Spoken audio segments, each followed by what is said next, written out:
Hey, welcome everybody. We're going to be doing something a little bit different this evening. Some of you don't know, but I am a paranormal and horror fanatic. I'm all about scary stories and things like that, so I'm going to do some reaction to Nuke's Top 5. I've got my buddy Clock Guy here as well. He's going to be chiming in, so we're going to go ahead and watch this and see how it goes. So here we go. Hey, Clock Guy, I'm about to start it. I don't know if it'll be right on timing wise, so we'll just kind of have to wait and see. I don't know if there's a delay on the Discord stream of it too. Like a couple seconds or something like yeah, so but I'm gonna go ahead and start it. Okie dokie.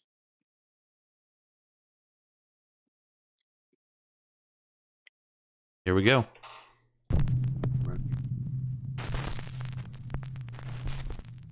I love Nuke's Top 5. 5 ghosts caught on camera.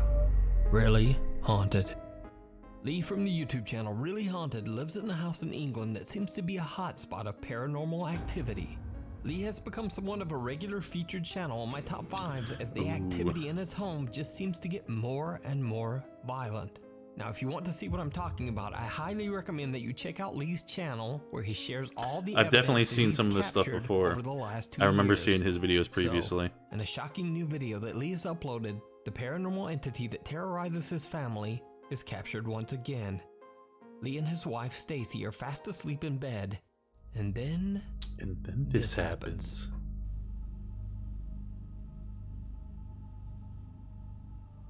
There's a shadow person. That is holy what the fuck? Holy shit. That is fucking.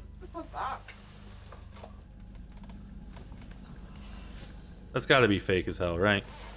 Yeah, they did the exact same move for the fuck, what was it?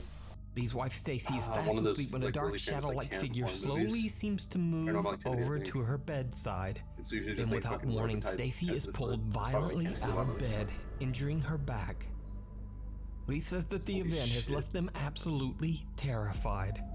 Stacy left the house that night to sleep in a caravan outside in their yard, too scared to That's go like, back yeah, that's inside like the straight up house. out of fucking The couple says that they Paranormal have no idea Activity what to and do about shit. the violent Yeah. paranormal activity, and that they have tried Oh, he says it's- everything they can think of to get rid of the dark entity that seems to inhabit their home. Be sure to follow Lee's encounters with the paranormal over on his YouTube channel, Really Haunted. The Eternal Playhouse. Yeah, so that one was definitely fake, right? I mean, shit happens in some of these videos. Like I watch a lot of these videos, and this is actually some of the better, like quality, like Nuke finds like actually like reasonable, like decent fakes if they're fakes. You know what I mean? Mhm. But still, I just think it's funny. Yeah, I mean that one was pretty obvious in my opinion. Yeah, even For sure, like, the Alesto bottom says of it's the bed, I'd fake. be a little bit more skeptical, but hey. Popular paranormal investigator Alberto Del Arco joins psychic medium Luisa Cardenas as they explore a country home in Mexico that is said to be extremely haunted. Even though the house is vacant, locals report seeing strange shadows in the windows. Visitors and guests at the home claim to have seen the spirit of a young girl wandering the property, a girl who tragically drowned in the home's swimming pool. It's always a drowned kid. So the team enters the house, and almost immediately, they experience something chilling.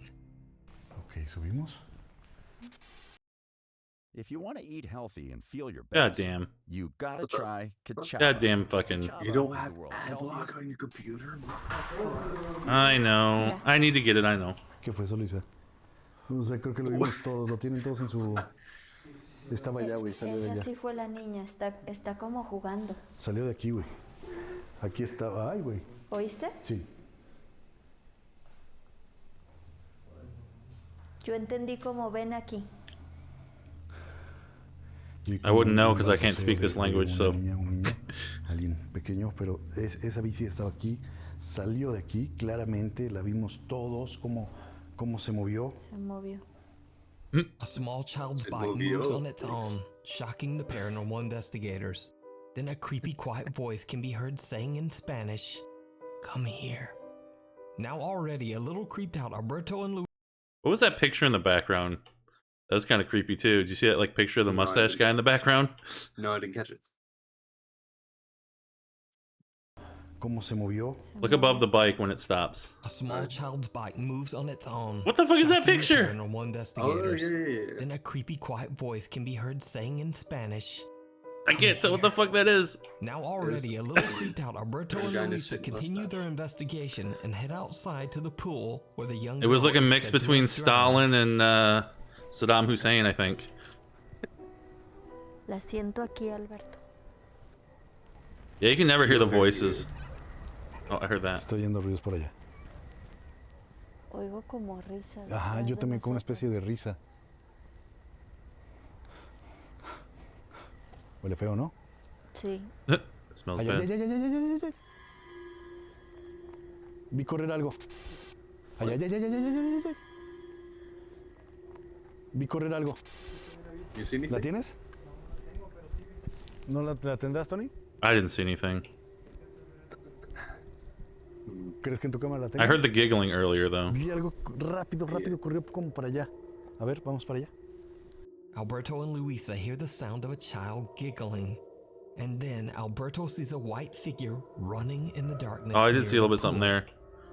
Now Alberto seems to be becoming more and more unsettled Oh, with okay, yeah, each yeah. creepy encounter. Oh, So yeah, when I the see group it. continues exploring the property, it becomes clear just how on edge the paranormal investigator really is. Como si ya se empezaron a alborotar. Hoy. Está llorando. ¿Qué fue eso, Una- güey? Una hoja. It's Sí, a leaf. Yo vi algo negro. Vi como algo negro que pasó aquí al lado. Yo vi que algo iba cayendo hacia ti, pero no. Creí que era una hoja. No, atrás. Atrás. Otra vez fue la caballeriza, creo. Ay, qué susto me llevé. Yo lo escuché algo allá. Ah, sí. La escalera, sí. Estaba bien puesta la escalera. The team hears the unsettling sound of a child crying, and Alberto's anxiety seems to reach its limit as a leaf simply falls The near couch his still had it head falling over. and gives him quite a scare. Then a ladder just seems to fall over on its own. The group heads further into the backyard of the creepy country home. What happens next is truly chilling. Mira, eso debió de haber sido como un riachuelito que hicieron, Sí. ¿verdad? Atrás.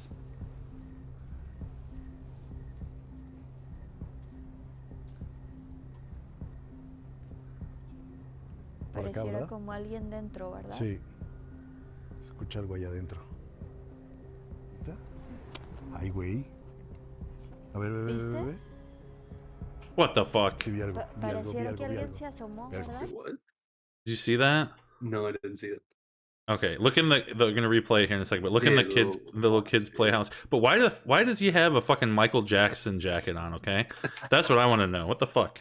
It has superstitious repellent on it. I guess so. Ay, güey. Anti-ectoplasm. A ver, ¿Viste? A ver, corre. Para allá. Aquí, güey. Mm. No, it's just too blurry, I guess. Y That's se fine. asomó, ¿no? Se me hizo ver, Sí. te lo juro que se me hizo ver una niña que se asomó. Hasta le alcancé a ver como cabello. Podría ser su lugar favorito, porque mira, hay juguetes como para una niña pequeña. Hay un espejo, un tocadorcito. Hay I'm gonna have to como burn mine. una carriolita. We have one of those in the chiquita. yard. I'm gonna have to throw it away now. Yeah, just like, get rid Podría of it. ser uno de sus lugares favoritos, pero se vio clarísima. Sí, pudo seguir jugando. Como Looks ella no way es too fucking consciente de clean que to be in an falleció, abandoned house. pues para ella todo es Let's be juego. real here. Cuando dijiste todo es juego, Se escuchó la risa. sonrió. What looks to be the small head of a child can be seen inside the children's playhouse and quickly moving away from the window. The team rushes over to investigate, but they find no one and nothing to explain what they just captured. So, did paranormal investigator Alberto capture the playful So if they like, I don't know if it was the cut from like the video here or if it was like their cut, but like if I saw the uncut thing there, it would be a little more convincing. What for like yeah. So like they have it, they see Michael like a kid or some Jackson. shit like that in the window, and then they fucking cut away. So it's like Yeah, exactly. they Like did if the they same thing for showed the the whole fucking thing, ladder it would be a too. lot more believable. But Yeah, for the fucking ladder, they just like cut it. a and lot then, of times though, like he shows these on his thing, but he'll like you can go watch the actual YouTube videos to like see the uncut, and sometimes he'll say it's uncut, and that but like he didn't say it for this, so I'm wondering if it was cut. So we'll see if he says it in the thing, but I don't think he will. So can you hear it okay and everything? Yeah. All right, cool. Full spirit of the little girl who lost her life at the home? Or is it all just an elaborate hoax? There's a You fucking decide. fly in my office here. You can watch this entire investigation and many more creepy videos over on the YouTube channel, Alberto Del Arco. Before we move on to the next video, if you see anything that you think should be included in the top 5, contact us at nukestop5@gmail.com. Yeah, Michael Jackson Weird attire World, makes all the kids run a away. segment where all the very strange videos go. In this first very weird video, TikTok user Maggie is recording a short video of a white bunny that's hopping around the streets of La Tobida, Colombia. However, Maggie is completely unaware that she captured something a lot more interesting. Something downright creepy.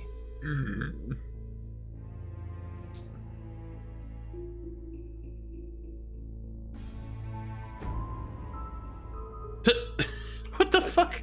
A bizarre disembodied pair of legs can be seen running down the side of the street. Maggie claims that she was completely unaware of the creepy apparition and has no explanation of what she could have recorded.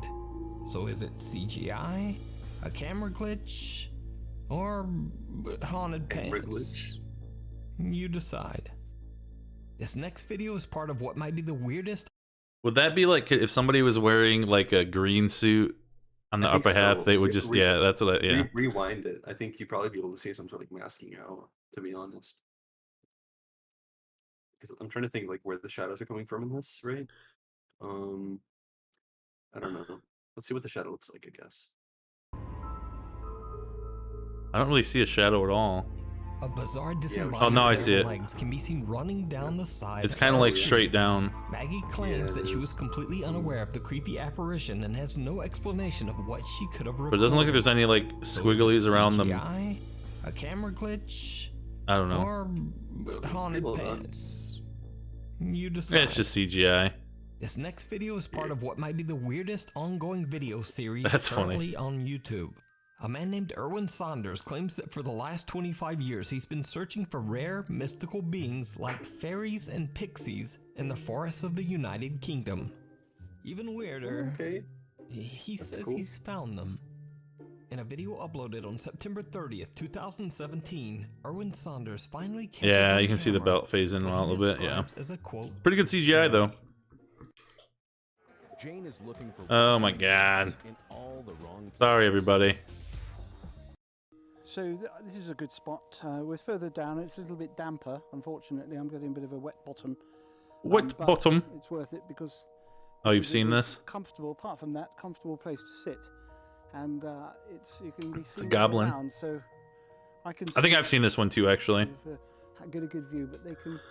I like the one where the fairies fly out of the for a tree and like the long dad and the daughter see it. for a That one's while. pretty I'm cool. hoping that, Where it like flies right up to the camera. It's obviously fake CGI, but still looks they'll cool. come along and see what I'm up to. It's a couple of hours now. I've been here. So everyone thinks this one's authentic.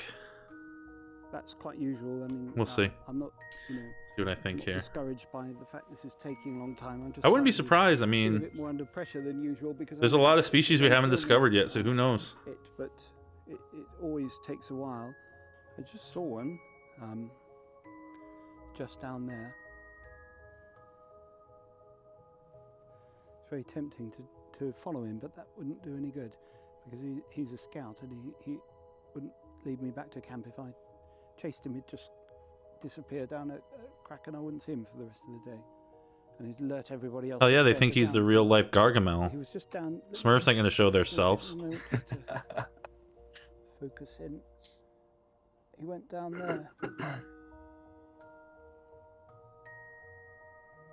Keep. What? Just keep watching up behind me on that ledge. He was just there. What? Ah, you see? Do you see That was anything? a quick glimpse there. I saw a little bit there. What? Okay. He's not there. Oh, sorry about that. He was doing. Oh, there he is. Okay, let's.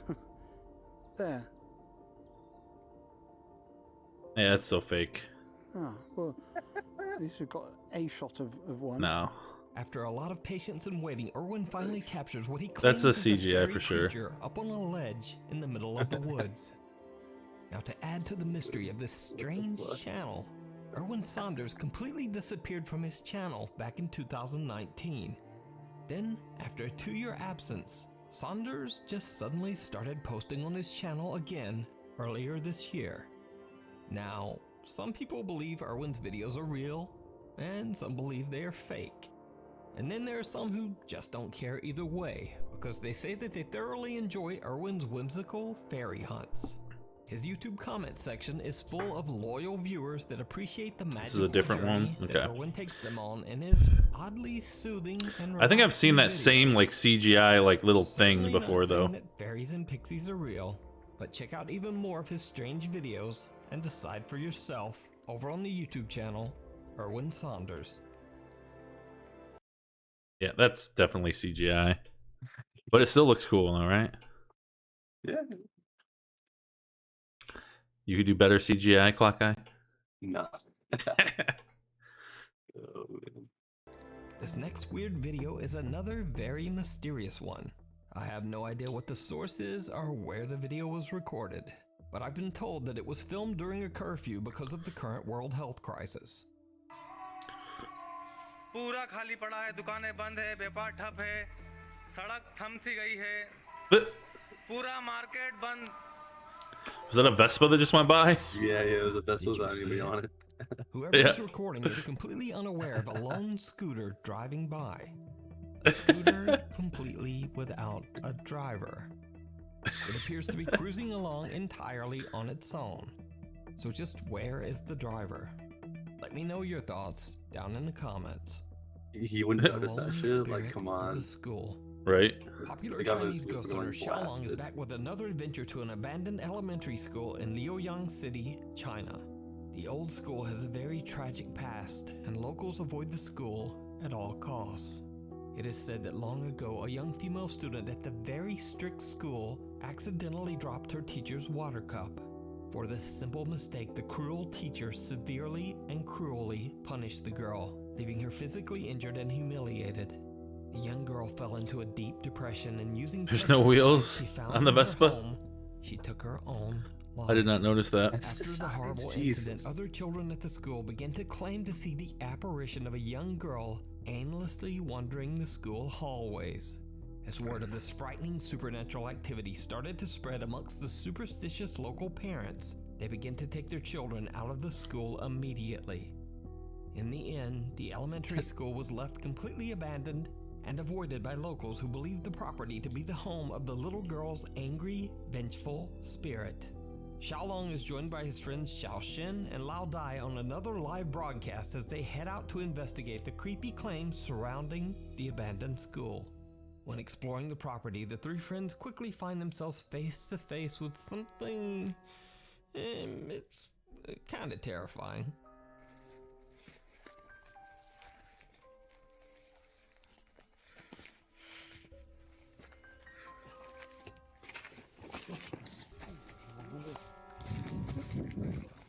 Is it a cow?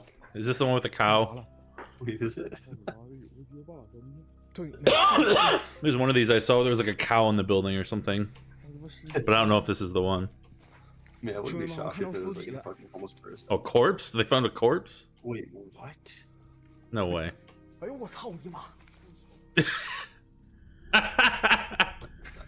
It's a fucking science thing. Little mannequin thing? Yeah. Yeah, it's a science body. What's up, Looter? Maybe it fucking like flies at them or some shit. Come hop in with us, Looter, and watch it in the stream with us.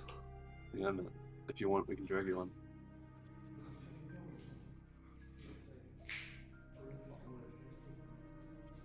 And he uses such a cool language, or Mandarin, I should say. What's up? Going on, boys? Not much. Want some spooky stories. Ultraman is. 那眼睛还红色儿的，像奥特曼。这奥特曼没变身的时候，我跟你说，这老四给隔壁讲课，隔壁小孩全哭了，看着吗？死灰。哎呦我操！这是动作，是错了不？The move? Just move. They're like, fuck that. Stays upright. I guess it's an Asian thing that like they swear at ghosts apparently, like that's like a thing that they do. They joke around and So, the mannequin yeah. before leaving to explore the rest of like the scare 'em abandoned away. building. Yeah. 我的妈呀，小刚！ What's a piano? Oh, no way. Spooky, dude. That piano's fucked. Doesn't work either? Oh, it's so spooky, man. 给他摁不下去了。 Must be a fucking ghost in there or some shit. Doesn't it work? 我操！ What? 我他妈 Oh, it's 想起 like 那个地 holding 方 down some notes. 蘑菇头。 Now, I should mention here that when one of Mushroom Xiaolong's head. friends begins to talk about a place called We created the first truly Uh, dock on the planet. We call it Monday Work. I needed that break, man. I was starting to get too quote, scared. Mushroom Head, I was completely confused, and I thought my Chinese translator had maybe just lost his mind. So I messaged Xiaolong about it, and apparently it's a nickname the friends have given to a particular spirit that I featured on this channel before. And that is the spirit of Bai Shuating, a female ghost who is said to love playing the piano and who Xiaolong encountered in a past video. No way. Ooh.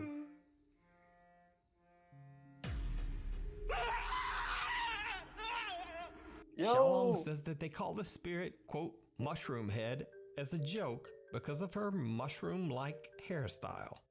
Jesus. But let's get back to Okay, the I'm sorry, creepy what? video. I have no idea what that was. The fucking arrow. No way, man. 我他妈想起了一个地方，蘑菇头。 Maybe Mushroom Head's here too. Yeah, maybe it's like a get together, you know?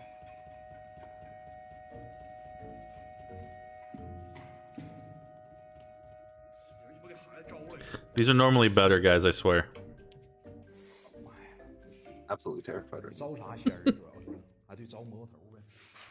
Summoning So many ghosts. Oh, 你们跟蘑菇头没有什么关系。今天我要再次请蘑菇头 Oh, 上仙来到这 you 里。 see that shit? Did you see it? As Xiaolong is talking about summoning the quote mushroom head ghost, someone or something can be seen quickly peeking out from Oh, shit. outside the window. The I think guys of this decide to movie. set up a Oh, it's static one of their camera to friends. record the piano in hopes of summoning any kind of Like, it's like paranormal a short-haired activity. guy. While Xiaolong with is the away to black- get black equipment, hair. Xiao Xin and That's Lao definitely Dai are what left it's from. alone inside the creepy piano room. And No, things it's always take a this very spirit, man. They're about to summon these ghosts. goofy turn. Mushroom head.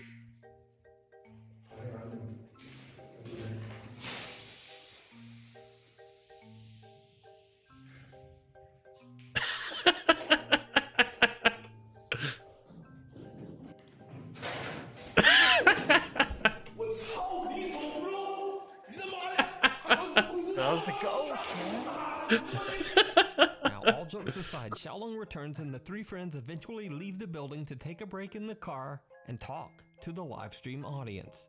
They leave their static camera running as they leave. Well, this was. Now, Oh, again, okay. all of this was recorded and broadcast live.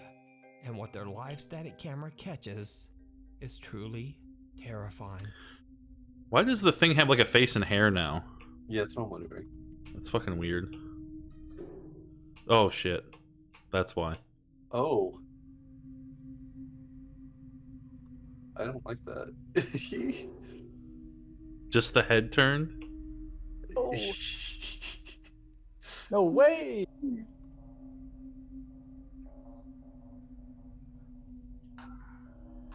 It's what the Does this remind you of the shadow people that you've encountered, Biggs? No.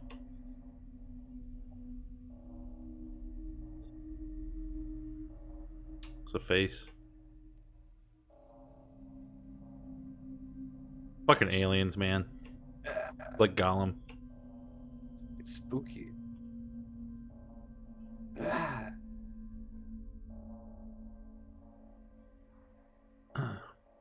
I don't know if it was live and all that, like, Yeah. and it has them like live in the car and like everything else, like, I don't know.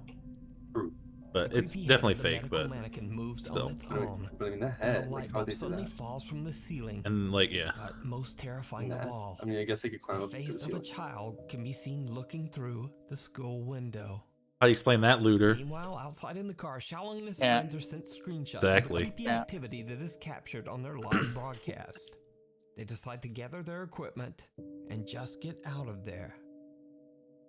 So did Xiaolong, Xiaoxin, and Lao Dai capture the ghost of the young child that is said to haunt the school?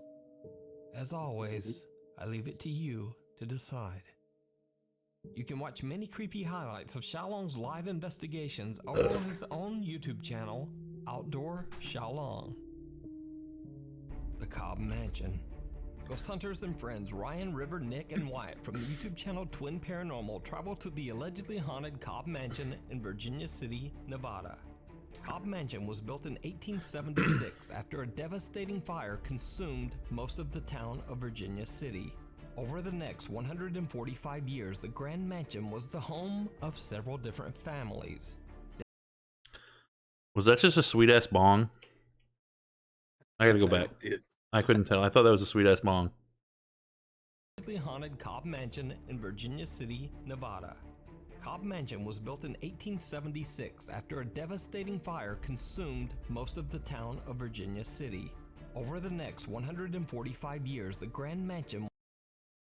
The bomb. That's it looks like it is. It's like they turned the.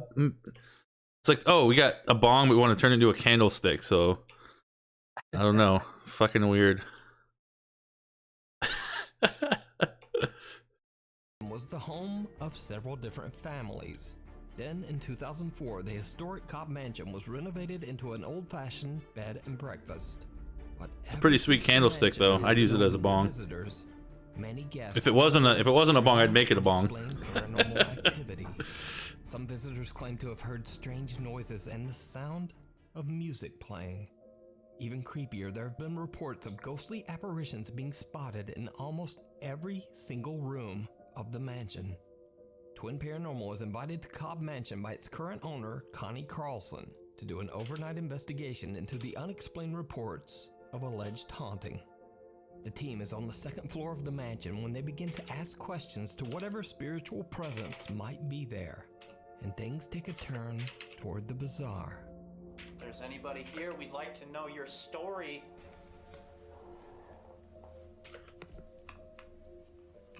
Why you are still in the Cobb Mansion.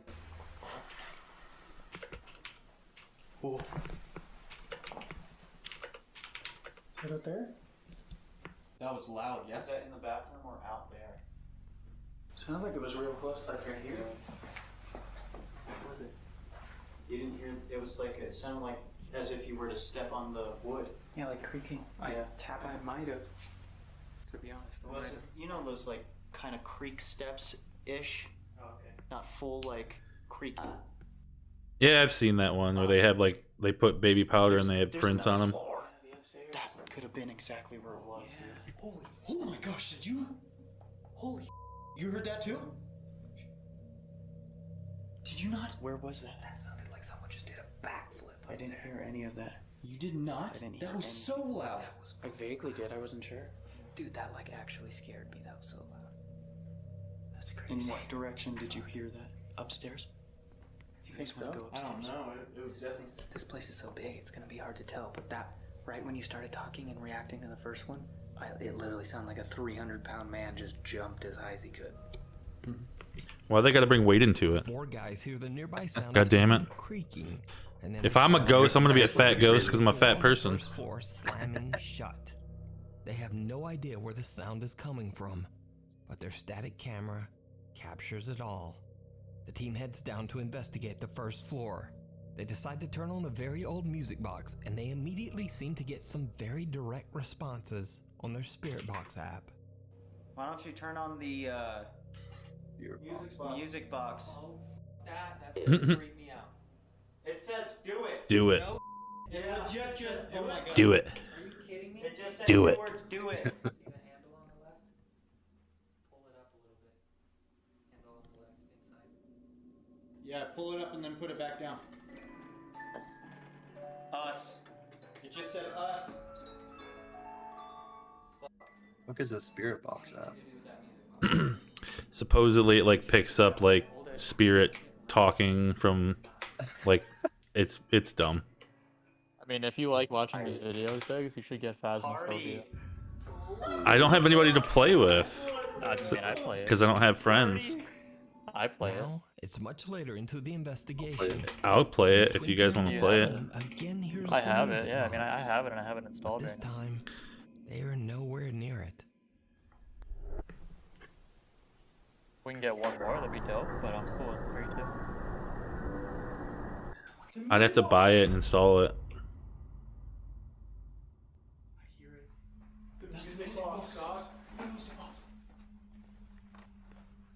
Do you have it, Clark? Was that you that just played No, I music? can get it though. Yeah.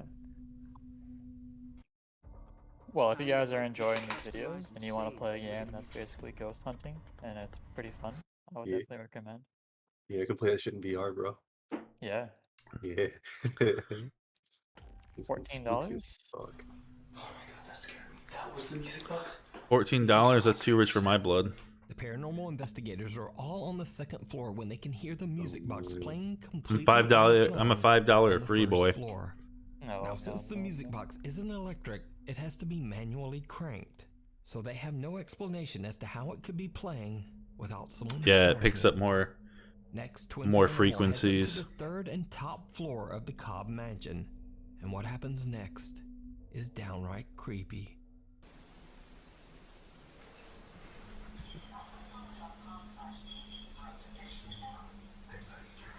Wait, what is that?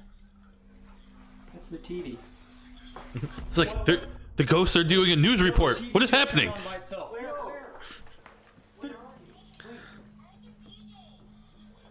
No way.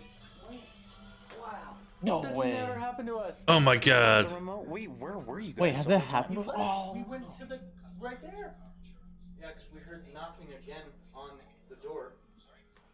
And then I heard that. I thought you played like a video or something. I'm really disappointed because this is a really terrible one. Oh, this is so spooky, man. They're normally better, okay? Wait, is that the remote? Dylan, do you have Can try it? Phasmophobia? Do I have what? Phasmophobia? Phasmophobia? Is that what? Fear of ghosts or something? No, it's a game. Never happened. Oh, It's like a co-op like ghost those hunting are game. It's really footsteps. fun. Loud. now I wish I had it. They have you can play it in VR, but basically like Guys, there's a ghost walking across. The ghost just walked right across the foyer. You totally missed it. A TV in one of the rooms turns on by itself, and when they turn it off, This they game hear is like literally footsteps coming Phasmophobia. from This is like what somewhere you do in the game. inside the mansion. At that You're judging me. exact Don't same judge me. moment You, like, set up downstairs, cameras their to static transfer the camera ghost. is Don't capturing judge me, Arlesto. I don't Dude, I don't know I'm why. in this I always want to put an server, R in and your I don't name. know why these guys thin air hate and me walk so much. slowly from one server? room to the next. Just so is to, Cobb Mansion another truly debate haunted server. by a paranormal presence? Let me know what you think. You can watch this full 2-part series at the mysterious Cobb Mansion over on the YouTube channel Twin Paranormal. I don't know so why much for watching. they just Please did follow it me on for some reason. Instagram It's like shits and and on gigs kind of Twitter. thing. But I and think it's on like Tickety secret Bibbidi. because they actually See you want me to next shut up, week. even though I never talk in there. You know? I'm telling you, more and more people are starting to have a Like hate boner ghosts for me. caught on Yeah, camera, it'd be like that. hanging around. Japanese paranormal Well, investigator Luder, I Gachan think- from the YouTube I think channel you're earning Store tanky sets out sympathies to as time investigate goes a on. creepy old abandoned house What's in that? Nagasaki, I think you're Japan. earning tanky The house is sympathies as said to time be goes on. extremely haunted. Locals claim that there is a sinister curse on the property after a family mysteriously passed away I guess inside the home the issue under here, right, is absolutely that horrible I just don't understand circumstances. how to almost Alex, 13 yeah, years Alex is ago. good. As the home is fairly Well, small, like I said, there's a lot of decided shit to that go they talk along. about that I don't know why I wanna always talk try to put an about. R in the name, and I know it's not there. Well, Once inside, like things China's, quickly you get know, like very the whole situation that we talked about the other day. Yeah, that I'd rather not talk about. Yeah. Yeah, but there is things I like can pick my way through in terms of their like how their theory is not Marxist at all. Yeah, I mean, you can pick apart theory all day for sure, but that's not really what I would prioritize in a conversation about China, personally. Well, I only do it because I want them to like disown the Marxist-Leninist label. Because that's their whole shtick, right? Yeah. They need to know that the USSR and China have nothing in common. No, they're basically the same, right? What? No, they're basically the same, right? Maybe. Wait, are you still dating Lauren or debating Lauren Southern tonight? I wish I was dating Lauren Southern. Oh, is that a No. Freudian slip? Sorry. Yeah, I know. I'm going to be doing that next Thursday now. I got pushed back. Damn. He just keeps fucking running away, Dylan. True. You should call her out on fucking Twitter, okay? Me I and think my it's just she 13 needs more time to prep. me and my 13 follower Twitter. Yeah. I actually never use that shit ever. Yeah, Twitter's kind of cringe. Yeah, I don't want to have an aneurysm prematurely, you know? If anything would give me a stroke, a heart attack, or anything in that vein, it would be Twitter, wouldn't it? Absolutely. Yeah, Alesto knows what's up in chat. Alesto heard what I said. Alesto heard what? Oh, and Biggs' chat. Alesto Oh. heard my my Freudian slip. Yeah. Oops. Biggs, how many people are watching right now? 400.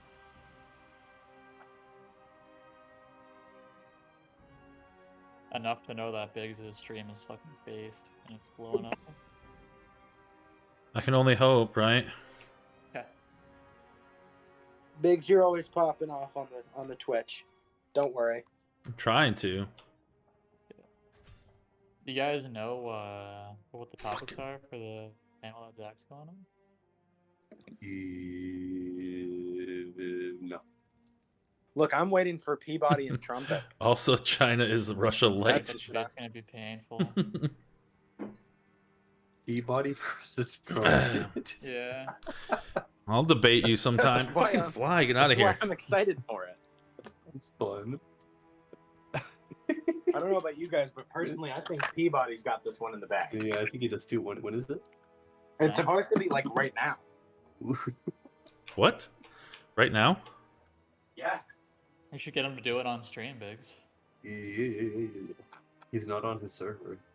Yeah, where is he I at? don't know where he is or what he's doing or if they're in private call, but like Peabody said they were going to do it right now. He called me like twice asking me to help him prep. Hey, What's Dylan, you got somebody calling you out in chat right now. Who? You got Alesto Alesto. calling you out right now, man, saying debate me, nerd. You want me to debate you? That's what Alesto's saying. He's saying the correlation between China and Russia is the same difference between socialism and communism. He wants to debate on like the differences between China and Russia? I guess so. See what he says. Well, All Yeah, right. do you want to hop in here, Alesto? Yeah, I was going to say, dude. I if think you you're wanna in this hop server. I was going to say, he's in the server. If he wants to talk about it in this. Yeah, he can talk about it on this stream if you guys want. I'm down. Alesto wants to get dunked on by my boy Dylan Blay over here. Ultra international superstar Dylan Blay on communist theory. Hey, you know, you might not disagree or might not think so, but I'm certainly one of the more alpha theory speakers. We're in the American Octagon server, Alesto. You know what he said, Dylan? You know what Alesto said? What? I'm working. Can you believe that? Can you believe that? Oh, bullshit. Imagine being such a capitalist bootlicker that you're working at 8 o'clock on a Saturday night.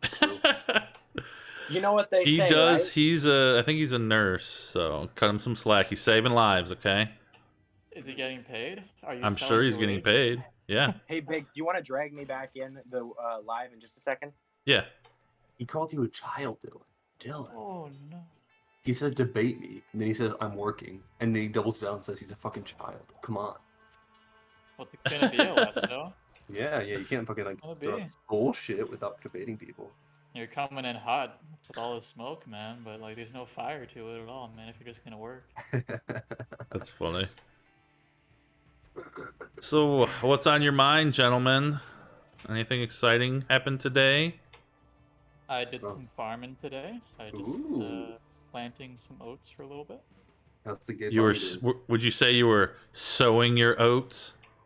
I think a more accurate description would be I was spreading my seed. Okay, all right. I like it. Innuendos abound. Cool.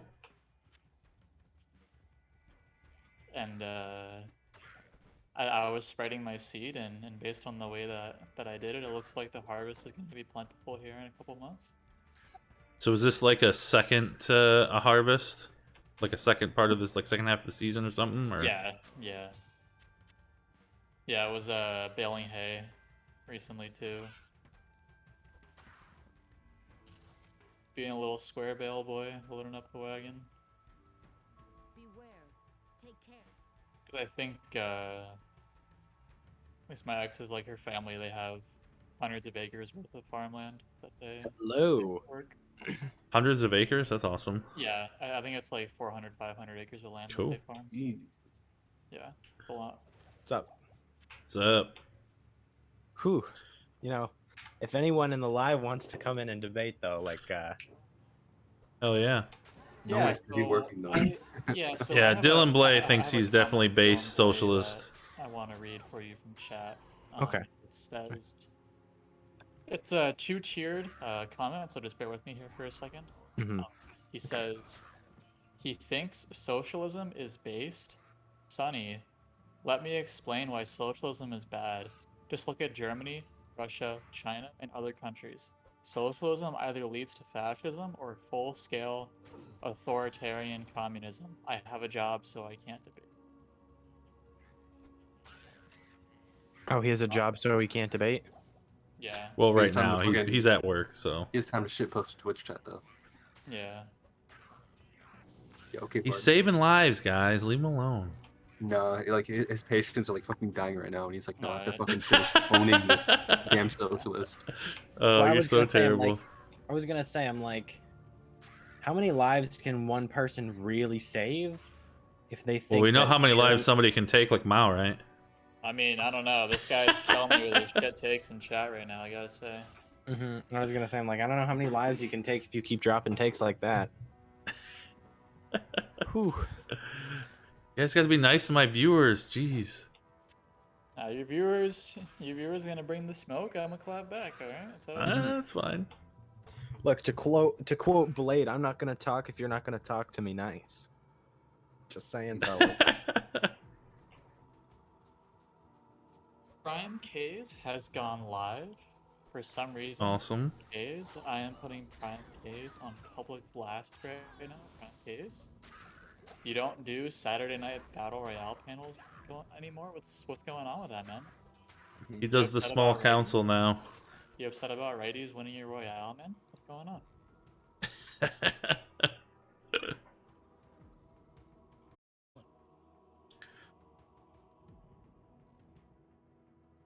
Picture. I don't know what Y'all should cam up with me. for Cameron. Nah. Oh right, well we live though. Oh, Looter. What? Where are you? Yo, what a nice freaking setup, bro. I was gonna say Looter set up at the other place, eh?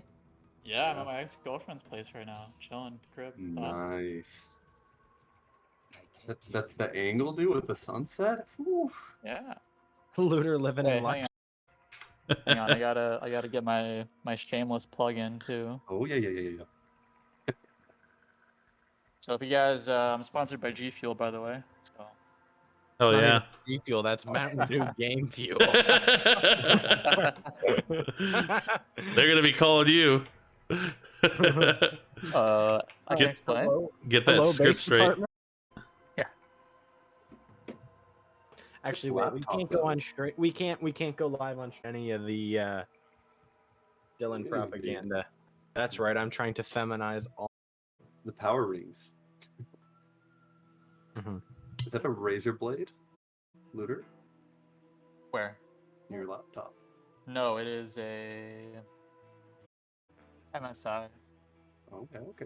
My God, the glare is so bright off your monitor. Like a fucking part. J.J. Abrams film. Yeah. Wait, Abrams? Yes, Abrams. Yeah. Lens flare like a Yeah. crazy person. Yeah, there it is. No. What Don't the keep fuck? it. I don't like keep it. Is that like a favorite towel? Yeah. Towel. Oh my God, that's funny. Pull some out and fucking like tape over the window. So I can't. Nah. Yeah. We're streaming. By the way. Yeah. I can't. What's up? Wait, why do I have my headphones on? I'm going through my. Wow. I'm so dumb. This one is a free W for chat. You can take it. Yeah. I mean, it's to be just wore headphones. expected. It's to be expected. Communist, so. Stupid communist scum. Yeah, you got something broken with there. So Alesto, are you treating COVID patients right now? I see you in chat, man. I'm pretty sure they are. That's fucked.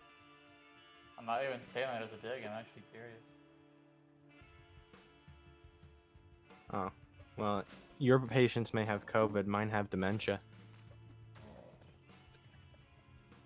Well, you make him food. He actually, like, provides Biggs, like one of the, healthcare. one of the best treatments for dementia, Biggs, is actually the fish or the omega-3s in my fish that I serve them. I'll have Yeah. Oh yeah. So yeah. Also, I do make sure they get their sup time. Make sure they don't die. Alright, Dylan, Is I have it another Lesto? quote for you. Yeah, go ahead. For you, Dylan, if you're ready for it, okay? Oh, it's about to go down. He's coming in hot on this take, so I hope you're ready. Alright. Ooh. Here we go. Okay. Oh, also, I like my guns. And it's weird, but communism and socialism thinks I don't need to protect myself. They can protect people. How is Portland and other quote-unquote peaceful protest communities? Ooh. Wait, so does he... Let's also not forget how useless. Can someone tell me how many advancements they have had compared to capitalism? I know Russia has a great advancement. They forced people to fight during World War II or get the JFK treatment. Do you take care of Biden? This is ridiculous. I mean, obviously, I know that he's clearly never read Marx. Like, one of the main things about Marxism is armaments. Like, it's just absurd to me to think that that's not a core tenet of Marx. That's one I actually don't ascribe to myself. No, I'm pro-gun, everybody, okay? Look, before Jack gets absolutely fuming. But, yeah, if you, like, actually look into, you know, any of the theory, which is, again, what I ascribe to, because I'm not a fucking tank. Looter, I'm calling out your buddies here. Call them out? Call them out, yeah. Right now, put them on blast. Dylanism based, okay? So, yeah, personally, I think actually even most tankies value, like, weapons and arms, right? Like, it's in the fucking name, I mean. Hell yeah. Maybe I'll have to not just drop that. the stream link in the Tankies server. Maybe I'll have to drop the stream Holy link. shit. You know, see what they think. Oh my God, I'm getting wrecked. You're going Biggs to be fucking doxxed immediately. Biggs won't get doxxed. They I don't haven't care. They haven't doxed me or Looter yet. Well, I mean, What? to be fair, you can't really dox me. Yeah. I mean, if anybody here would get doxxed first, it would be me. Let's be honest. Yeah, I 'cause really they- don't. If somebody wants to dox me, let them dox me. Well, I think they have more animosity towards me and Looter than they probably would you, even though we're closer to them. Right? Yeah, they're just like, these guys are not comrades. I'm gonna go LARP in my red star hat and sickle and hammer booty shorts. I mean, hey, posting, I'm reading the rules right now, and posting stream links is not against their rules. So I can... Oh shit, Looter! I know you're gonna flood it with these fucking crazy tankies. But So I yeah, just want to voice my concern real quick. It seems like Lesto's super fucking drunk while he's at work. Please sober up. You're fucking. Yeah, so I have another quote for you. Go dude, Amazon also, before we get Major. into that, I feel like we should address the innovation take. Yeah, go ahead. I mean, you can argue that like they weren't that innovative in terms of their technology, but their production and their like, the actual scale of like steel had was third largest in the world at the time. They had a really strong economy in terms of like some like fairly low skill labor. They were able to get a lot of shit done.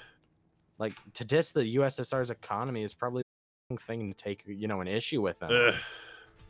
Like they fared pretty well actually in terms of like production, considering it's not even an agrarian shithole. Like it's just non-industrialized wasteland.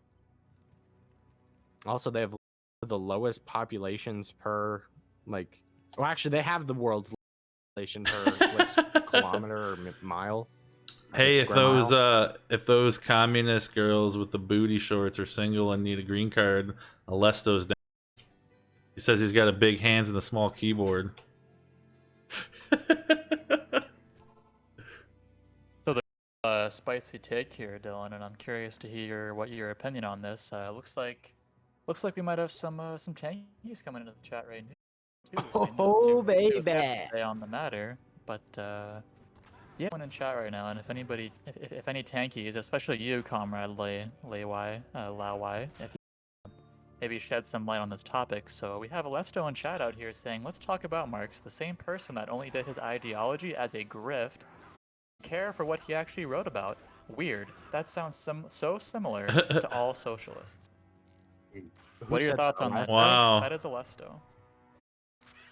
How many calories do I eat in an hour? Is that really the take? Like, especially I take my calories in liquid form, sir. I mean, I won't deny the fact that Karl Marx was like obviously more of an academic socialist. He was pretty like well-to-do himself. But the thing is if you're gonna talk about someone like most socialists, and that includes a lot of revolution, you're gonna talk like Rosa Luxemburg, Karl Liebknecht, like fucking even Lenin. Like they all died for the cause. Well, maybe not Lenin, but Lenin like would have died for the cause. I'll tell you that much. All of these people. I'll die for the cause. I mean, they weren't like, call them what you will, but don't call them grifters. And if this is like a dig at like Vosh or Hassan or something like that, then I kind of that, yeah. Well, anybody who's on Twitch, including myself, they're all champagne fucking personality bitches. It doesn't matter. Right. Well, that's they're like all fake. Yeah. Socialism, right? Yeah, exactly. We got a follow-up question in chat. This one's directed at you. I like whatever alcohol beer that has the highest content. I prefer IPAs myself. Actually, IPAs. But I also enjoy vodka, so my fellow comrades may also enjoy that as well. So we might share that in common. Maybe we can bond over that. You know, interestingly enough, people who drink IPAs, in my opinion, people out here who are really like, yeah, I just want my beer to taste like shit.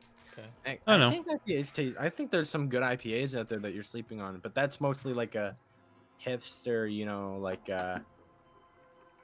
all Twitch people brewery. suck.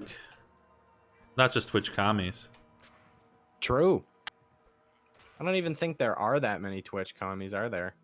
Most of them are just commies on face value. They're not really, like I was saying the other day, like most people I talk to, like outside, like personal conversations that I've had with them, even if they claim to be communists or lefties, they're really not. I think most of them just want free healthcare.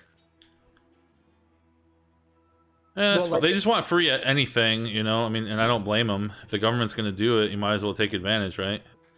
Well, like I think this more about like what's up, Jay Freak? The how you doing? Actively pragmatic social democrat crowd, like the, like reformist Bernie crowd. I think those guys just like, I don't even know if they want them at this point. I just think that they're like they took the whole socialism sound like a good idea if socialism is when government does stuff meme to like the next. But that's what it is, right? extreme, That's right? what Richard Wolff. Socialism is when government does stuff. Richard Wolff. I love Dickie R. He's my favorite.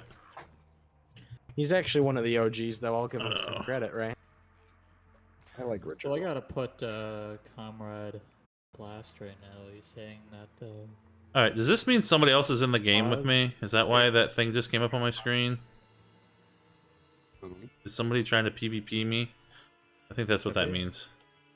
But I don't know. Because I'm a So- lame-o. So, Looter, going through chatting, Comrade Low Y or whatever you said. I mean, he's saying that that Haas is a true communist, and everybody else is just grifting. But I mean, in my opinion, Comrade, Haas is just simply a champagne communist who just wants to go to law. Who's bougie, capitalist law Oh school. boy, Looter, those are fighting words. He just wants to go to his bougie capitalist law school and feed off the system that he claims that he wants to reform and destroy. Actually, he wants revolution, right? He doesn't want to reform. I'm it, about he to just get wants to ganked. revolt against it. Somebody's gonna PK me right now. I got a question though for like any of the tankies in chat here. Do you think that like the whole revolution thing isn't just a LARP? Because like, do you think that's ever gonna happen in like a context of America? You guys are Marxist-Leninists, right? So like, the whole point of Leninism was to be an extrapolation of Marxism onto like Tsarist Russia at the time. Do you think that anyone's ever actually going to like, you know, do anything about it in like America? Because you guys seem to be just LARPing. Or grifting. They could just be grifting. I don't think blame they're 'em. grifting. I don't think they're grifting. Okay, hear me out. This is what Haas I could think. be grifting. Absolutely, Haas could be grifting. So I don't think it's as much of a grift as much as they are the non-individual minded people who didn't really have friends. So they want the aesthetic of being contrarians to America because they feel persecuted, and alienated from the rest of America, 2021. right?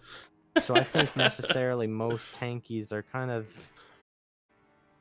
like it's almost like a left-wing version of when you see people on like 4chan. Yeah. And I think that they're grifting because I think they believe it. I just think that they want the aesthetic of, you know. Hey guys, I'm gonna tanks go and- to the Discord for the video, just so you know, okay? Just give you guys a heads up. You're gonna go to what? I'm gonna have the Discord as the main thing for the stream since we're actually having a conversation here. You can. Yeah, that's fine. Just wanna make sure. Yeah, I'll buy the bullet for it, sure. Actually, no, you're a mod, Biggs. You can buy the bullet.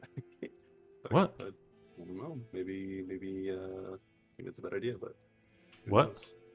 Then maybe that's a bad idea, but who knows? Bad idea for what?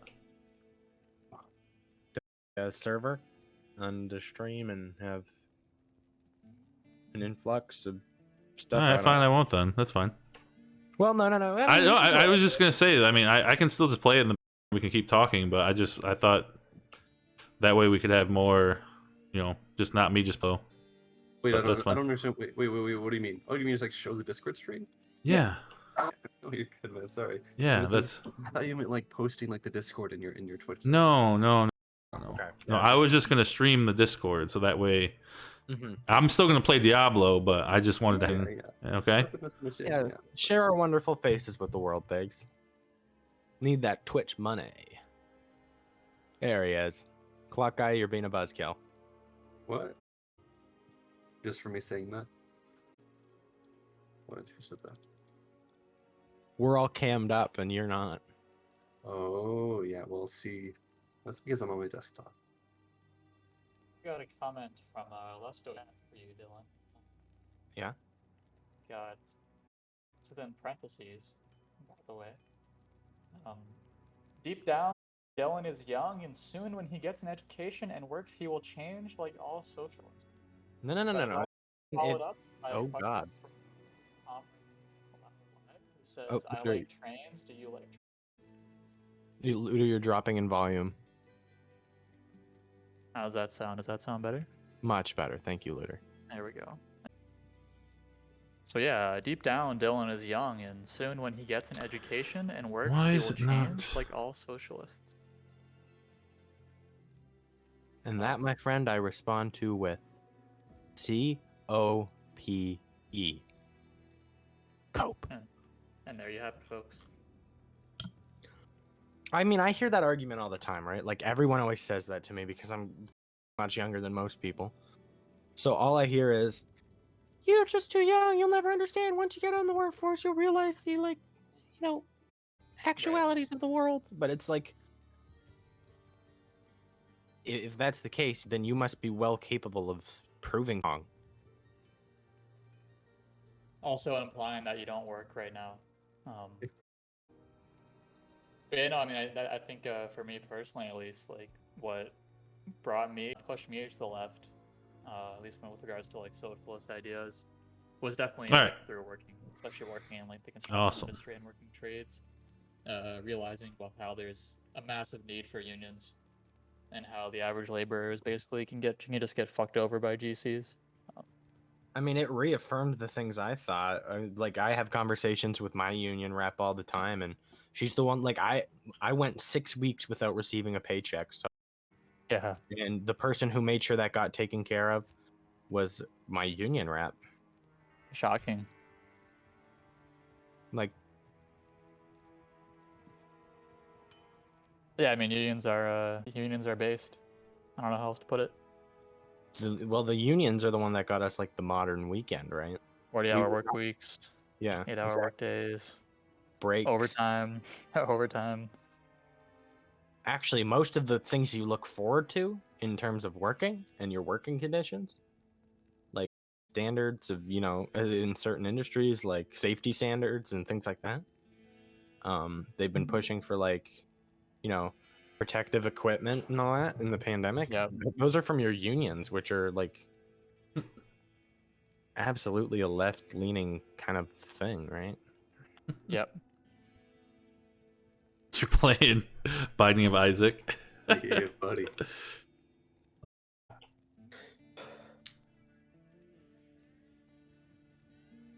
Yeah, I mean, I've seen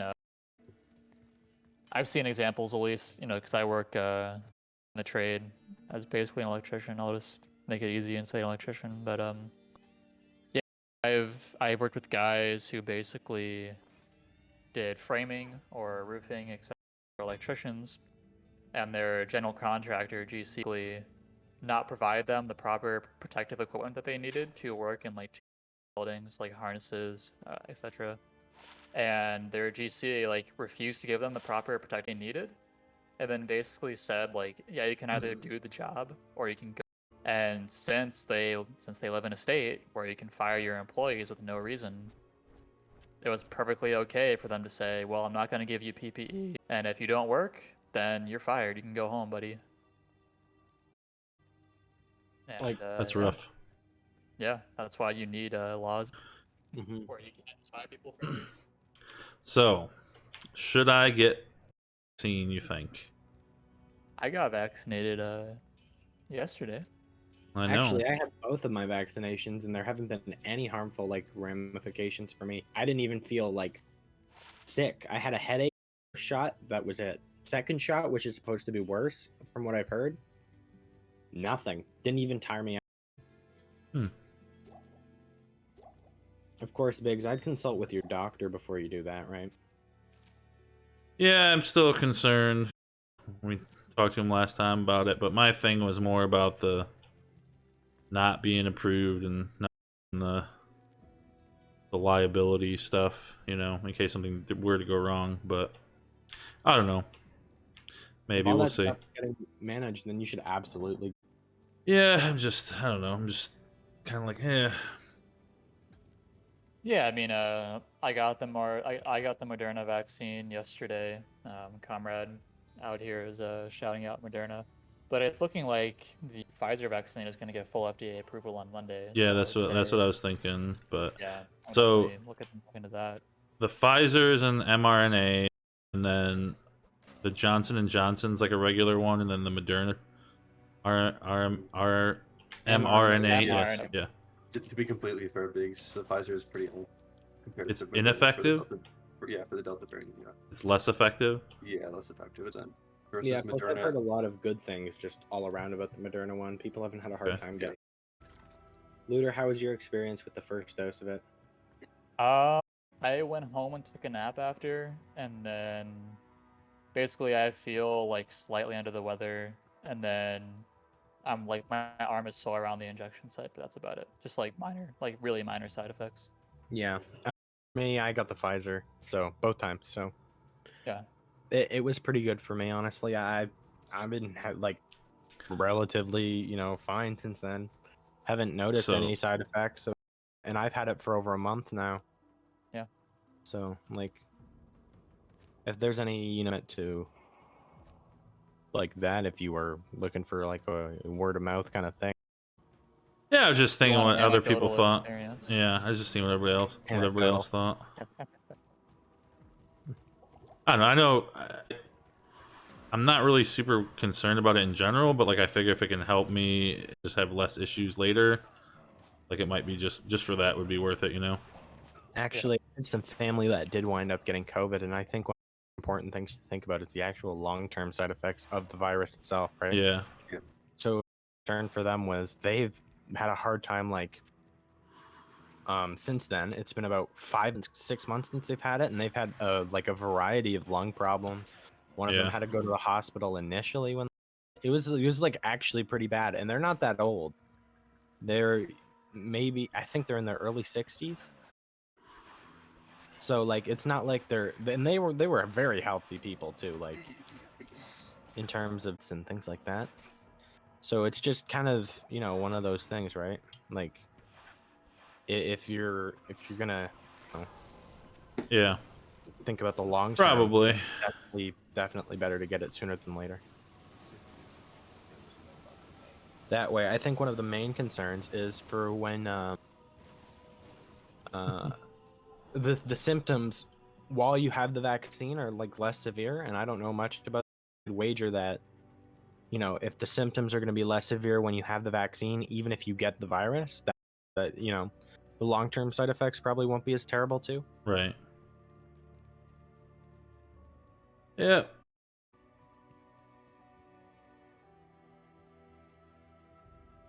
I think Jay Freak's in the waiting room if you want to drag him in. Oh. Hope you don't mind, Biggs, but I'm shamelessly plugging your stream. Yeah, go ahead, man. And where's about to appreciate plug? Everywhere. Nice. Looter, you gonna drag PP? I already did. What's up, J Freak? Hey, what's up? Not much. Let me fix you up. You look quiet.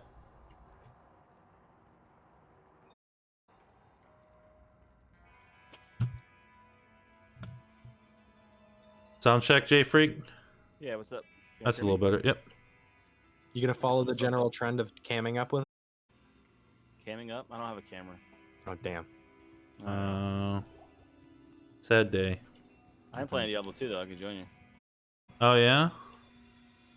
I'm a noob. I don't know what I'm doing. I'm kind of a noob too. It's been too long since I played. I don't really remember anything. That's my Yeah. problem.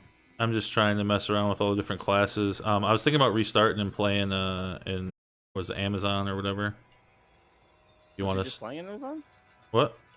Weren't you just playing in Amazon? No, I'm playing and I'm just using the spears because I have it's like my best weapon I have right now. Okay.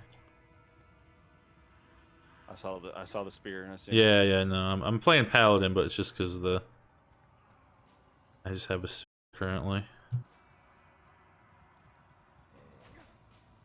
Is this only cams? Only cams. Nice. What do you guys think about the only fans thing? I think that we honestly have no idea what it actually is going to entail. I know Clockeye and I were looking into this earlier. And basically, like, all they've said is just they're going to ban sexually explicit content that doesn't comply with their, like, terms of service. So we have absolutely no idea what the standard for, like, sexually explicit content is. Wouldn't they already ban that stuff? Because it wouldn't comply with their terms of service? Isn't that what Yes, terms of but service is for? yeah, but the idea is that they're gonna modify their TOS. Okay, so we just don't know what that modification is. Yeah, yeah.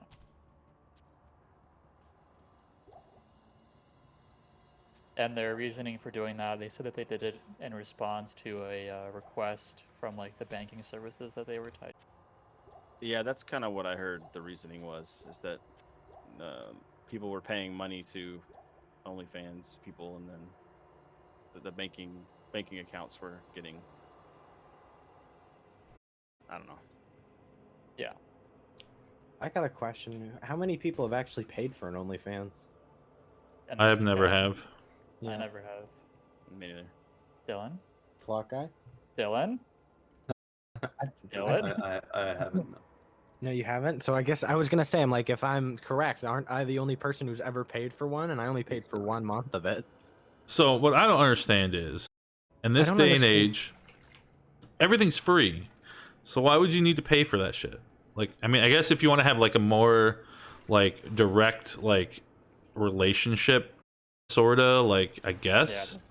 But like, yeah, just get on Discord and just be a weirdo. Like, oh, never mind. Sorry. I know. I caught myself. Save yourself. So I caught myself. For me, well, it was my friend's OnlyFans. So I just was like, support love. Gildadero's easy sauce. Tell why they're doing it. There are many lawsuits of child trafficking, prostitution, and weird curious, I'm not gonna fetishes. Or But, Red Room. Yeah, I only paid for 1 month of it. And I was going to say, I always hear people make jokes about it, right? Like, always OnlyFans, you know. But I don't know anyone who actually pays for that many of them. Yeah, I mean, somebody is. People Yeah, are that's making, what like- I'm curious of. Either somebody Yeah. damn well lying or... Yeah, I don't know. Why would anybody want to do that? But I think that if people want to do it, they should be able to do it. And there's going to be other sites that pop up of it anyway. So like, I don't understand why. Alesso said in the chat that there's other issues with like, you know, the monetary issue and the funding with the banks and the payment systems and it being questionable on their end. So they don't want to be involved in it. So I can see where that might cause an issue. Like if they, you know, a company to process the payments and whatnot. But like, I don't know. Yeah, I mean, until we know more, I mean, I think we're kind of just speculating at this point.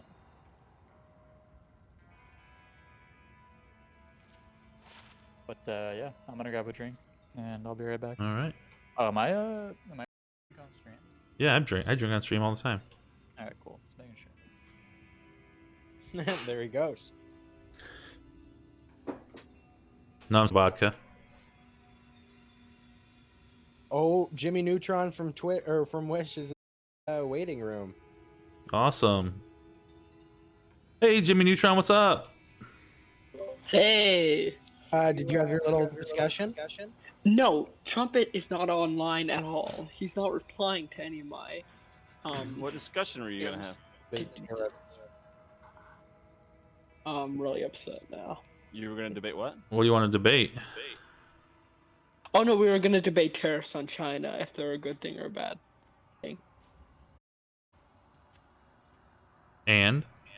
Oh, and T hasn't replied. What's your take on it? Oh, I think they're bad. I just think tariffs in general are bad. Agreed. Peabody, you should put that headset on. It is on. Well, Even why if am I they're- echoing? Even if they're putting tariffs on? They aren't. Wait, are they? Am I Of wrong? course they would to retaliate, right? No, yeah, but if you don't All right, put hey, it on them, they're hey, not gonna put it you back need on to us. fix Putting it your on us. sound. Oh, okay, hold on. You echoing like an MF, Peabody. Also, Looter, isn't that shit like a light ass beer? Isn't that like only like 60 calories or something? That's what happens, man. You gotta stay in shape. Was that Michelob Ultra or something? Yeah, Michelob Ultra is Oh like... my god.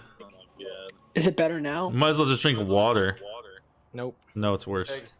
Eggs. What are you drinking right now? I'm drinking right now. Oh, you know what? Is it? Wait, is This anyone, is vodka and cranberry. Is anyone Wait, streaming no. this? You're gonna talk shit about Michelob Ultra and you're drinking a vodka cranberry right now?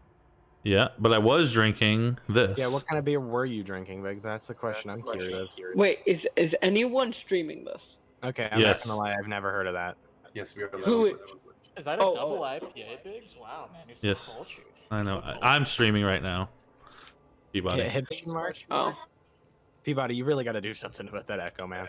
Okay, yeah, you Oh, wait, told me that- my is mic that- is fine. Why does it echo when it's muted? Then it's on me. Do push to talk. No, it's not. Just do push to talk. What's push to talk? Let me see. Oh what my that- god. Oh, push. Is Peabody a boomer? What's going on right now? Worse than me. Even Biggs knows how to use push to talk. Wait, is this better? 1 2 1 2. Yeah, I don't think this one. Hello, hello. Can you guys? Yeah, we can hear you, but you're still echoing. I hear both of you.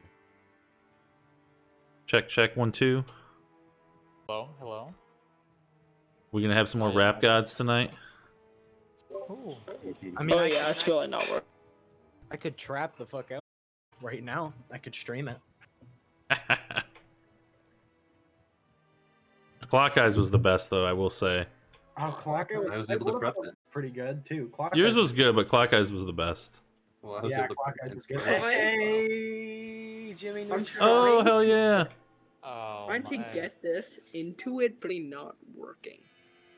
What are those glasses, man? You gotta explain. You gotta explain those. You gotta explain them. You explain. Kid's blind as a bat. Leave him alone, Looter. It's, you know, it's fine, but just like. I this think man they're just cool like. looking. That's why I chose them. It's like why choose? All right, fair enough. Fair enough. See if it works this time. Am I echoing? No, you man. Okay, good. Check, Maybe check, it only works check, when my check. camera is on. Check, check, check, check. 1 2, check, check. Hello, check. I don't hear any. You may. It may have been picking up the microphone from the. Okay. Okay. Now we just hear Alright, is it- background sound. Oh man, that's. Just do push to talk, man. No, wait, no, Jimmy. I don't no. understand the push to talk. I can't. Turn speak. CRISPR on. Turn CRISPR on. Do you have CRISPR? on right now? CRISPR. What's CRISPR? To Discord user settings, and then go to voice and video, Why? and then go down to advanced, see noise suppression, crisp, and turn that on. See if that helps. Oh my. Alright. Oh my god, this is really complicated. It's really Um, complicated. I've got a question for you, Looter. Rap over this. Hold on. Hold on.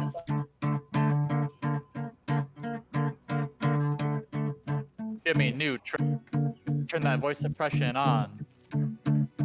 Man's got a debate trumpet, but he's about to get crump. Oh! That I love you, don't know babe. about that. I know. No, So when it's you that's. text me a little bit, No, that's still full. Okay, So I I'm gonna don't have two, think so my that way mic. you're Okay, fine. so something is happening. I'm streaming, by the way, just so you know. I don't understand anything. No. We know. I can object to this. Let me give me a kiss. Very, very funny, Dylan. I will. Look at you now all the way over. I love you. I love you too. I don't want to be on it. I know. Oh my god. This is okay. I'm in a Oh my hotel gosh. right now. So you can link a video What? in the. Yeah, I'm in Florida. In the because still I in think you're in Florida? you're in the Octagon Discord, I No, believe, so you well, can link I'm videos wherever you want in there, gonna man. Get here a while. This is the longest I've ever been on vacation. Yeah. I usually just go on vacation for like 3 days. Somebody answer the phone. Corporate Nina speaking. Just a moment. Corporate accounts. This is Nina speaking. Just a moment.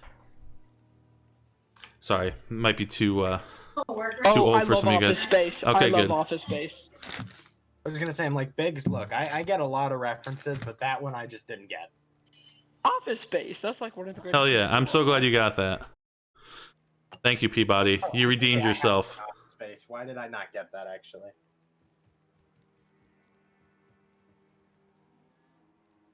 I did think about that one for a second though.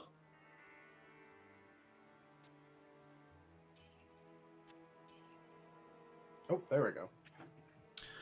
I'm gonna go live soon. Hopefully. what was I really your want what was your debate going to be about? tariffs on China. So what is your take? Tariffs in general bad. So that's really my take on it. I don't think it even relates to China itself. I just think tariffs itself is bad. What if tariffs are put on you? What would you do? Oh, no escape. What? Oh, no escape. I don't know what that means. Saying no, if I would not be happy, but I can't do anything. You wouldn't put retaliation.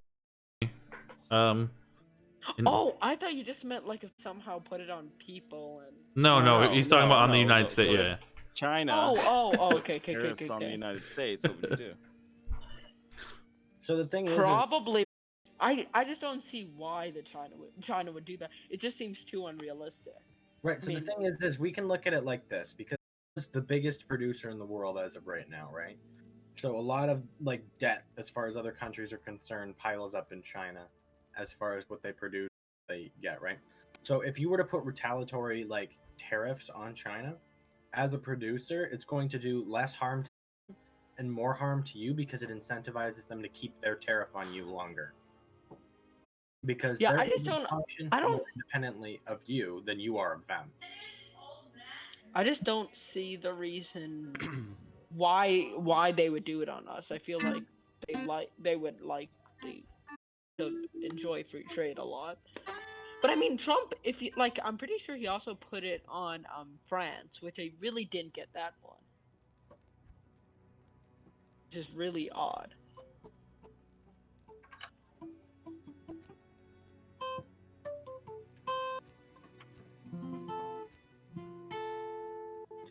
I remember you well in the Chelsea hotel.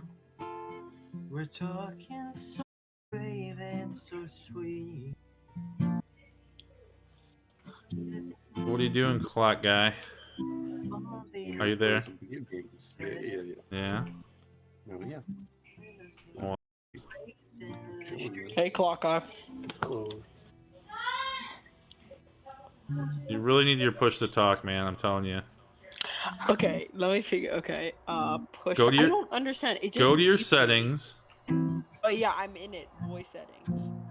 I see the push to talk, but it mutes me when I do it.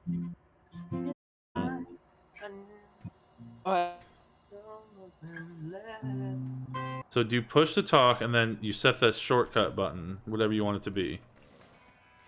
Set it to spacebar.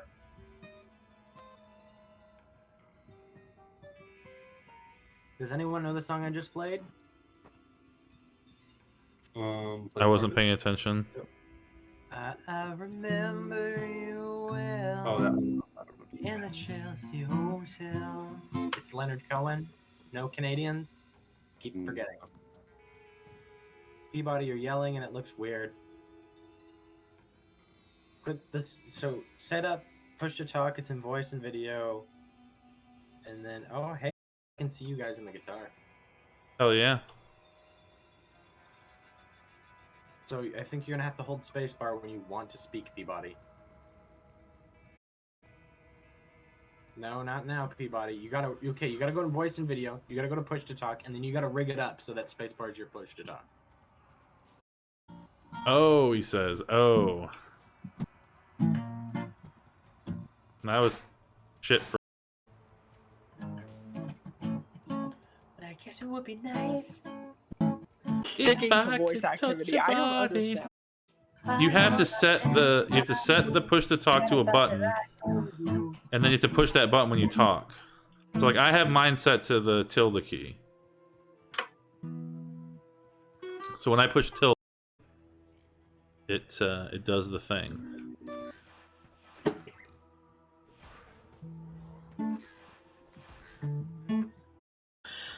Okay, I'm just not gonna talk much because I haven't had dinner yet, so I'm probably. Why haven't you had dinner yet? It's like 9:30. I know it's 9:30, but I don't know what. Oh, What's wrong with because, your my parents? brother Jesus Christ. They don't feed their Oh, own yeah. damn children? Wow. Why he's an objectivist. Yeah, but objectivism is so good. But I'm not going to debate that because I'm just waiting to debate anyone. I want to debate who's against tariffs. I thought you wanted to be somebody who's for or against tariffs. I thought you wanted to debate people that are for tariffs. Oh yeah, for tariffs. Sorry, I misspoke there. I'm for tariffs. I think You if are? I think people that can have literally like almost slave labor, like how else can we compete if we don't put some kind of restrictions on what they can do? I feel like you don't support because you're a libertarian. I highly doubt you support tariffs. What? I mean, Biggs, do you think are you just how are can you we trying to compete? from the other side? How can we Just tell me compete? that. How could we compete with other countries if they literally can pay their people fractions of dollars a day's work when we have to pay our people, you know, $100 a day, right? Just Well, doesn't the private sector actually pays. America does. The government. right. No, but I'm saying, but how can U.S. corporations compete in that situation? Alright, I just really want. I know you don't support tariffs. None. Oh, well, the difference is they're just supposed to get. The business can expand and create more jobs when they get more. Exports coming in from China. Or is that imports? Okay, yeah, I misspoke there. But it's just gonna help the business itself. They're not exactly. They're just gonna trade with them. Exactly. Oh my god, that went badly. Yeah, Peabody, you Oh, and I I'm just private chat. Yeah, now. no. We're gonna get. No, I'm just trying to figure out what I'm more interested in. Do you actually support tariffs, or are you trying to debate from the other side? I do think tariffs can be useful in some cases. So I I don't feel think like that just straight tariffs is good one way or another, but I don't think they're bad one way or another either. I think they can be used as a tool to benefit a country and business and trade. So I think tariffs can be contextualized more than anything, right? Times in which tariffs might be a valid option. However, between America and China, I really don't think that they're that viable of an option.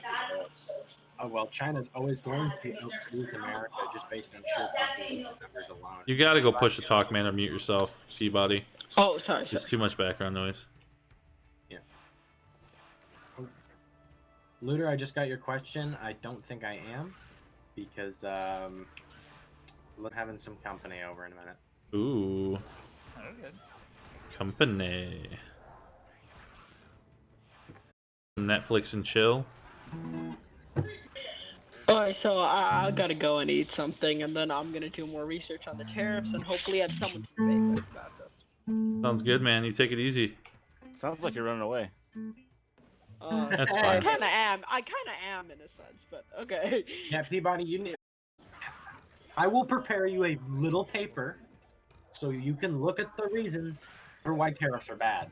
No, I'm already just gonna go on a website called procon.com. Amazing. Alright, see you, Dylan. And Biggs and Looter and everyone. Peace. See ya, everybody. See ya, buddy. Oh, actually, with that, I think I'm supposed to be heading out too, because I just heard Alright. the doorbell ring. Awesome. partner. Have fun. See you guys. If Peace. if you guys are around. If I see you in a bit, Dylan, I'm In gonna a assume bit? that you can seal the deal. Alright, so just don't get back on, okay? He's joking. It's just DoorDash, really. Well, actually, no, Biggs. No, Biggs. I already got my delivery. You were there. Oh. See you guys later. Peace. See ya.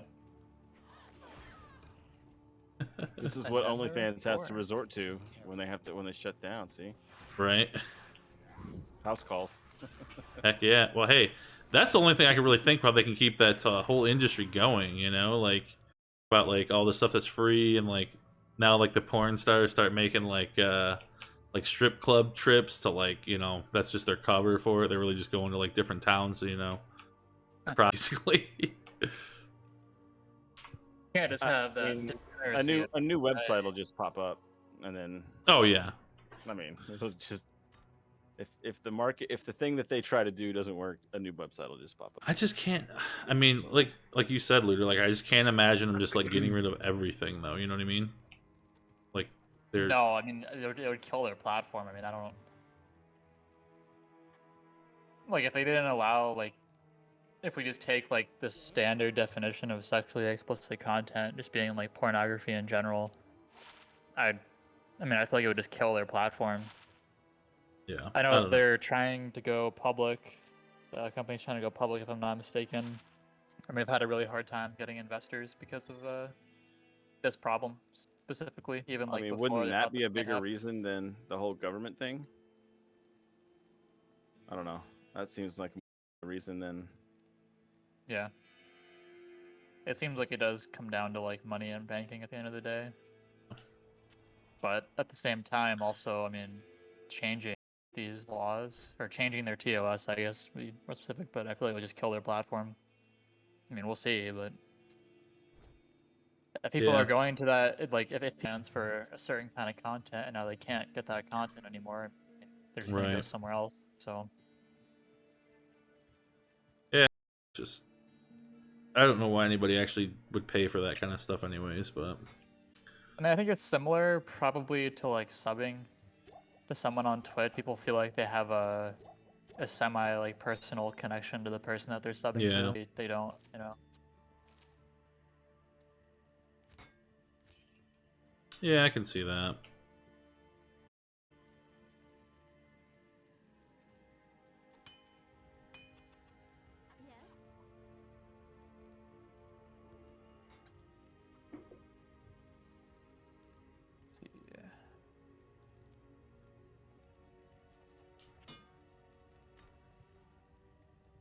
They're talking about Afghanistan on Prime's stream right now. Oh yeah.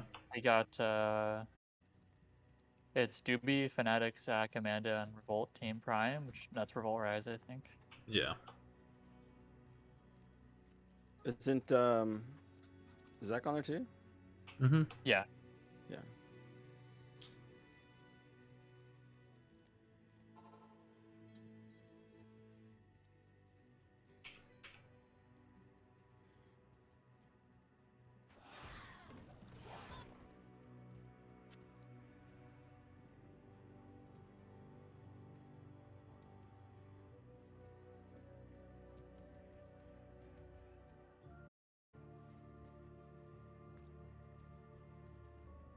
Oh man.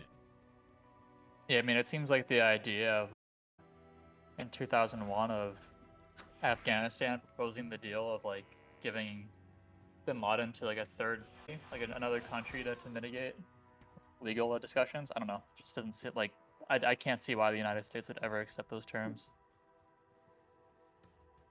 What were the terms?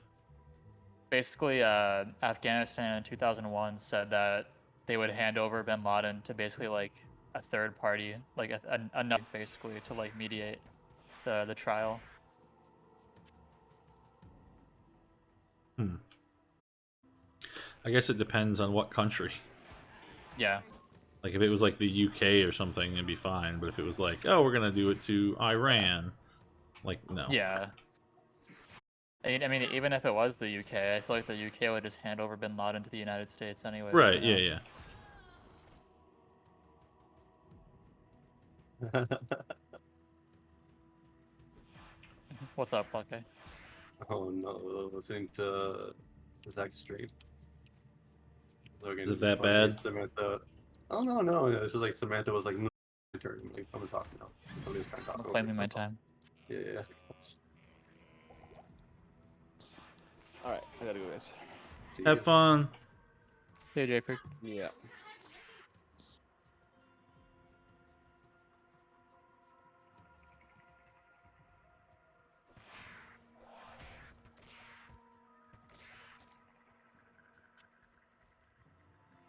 Oh, one of these days I'm gonna have an actual panel.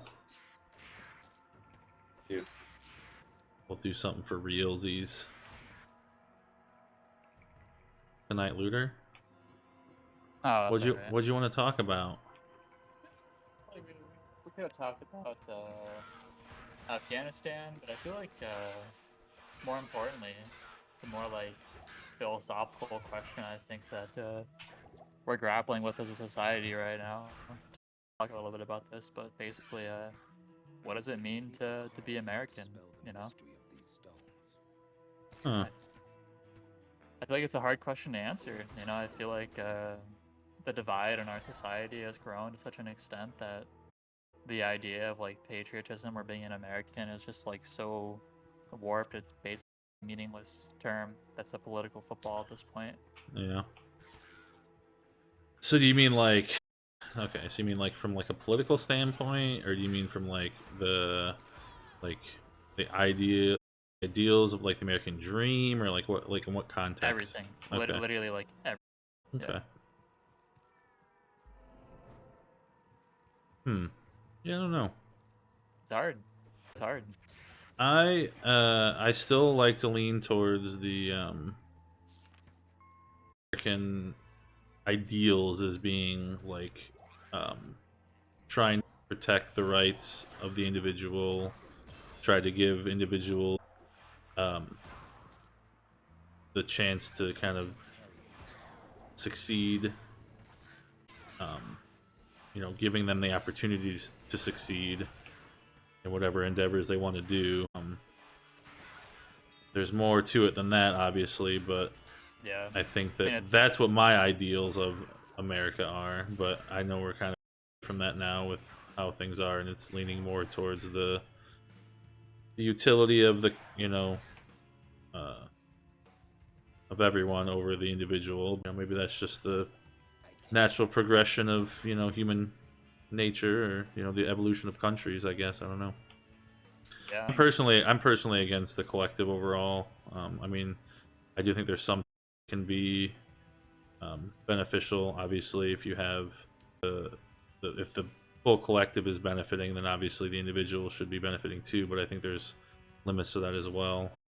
And I think that if you trample over the individual, then it kind of gets a little dicey. I hear you. Yeah, I mean, I think that the is incredibly important.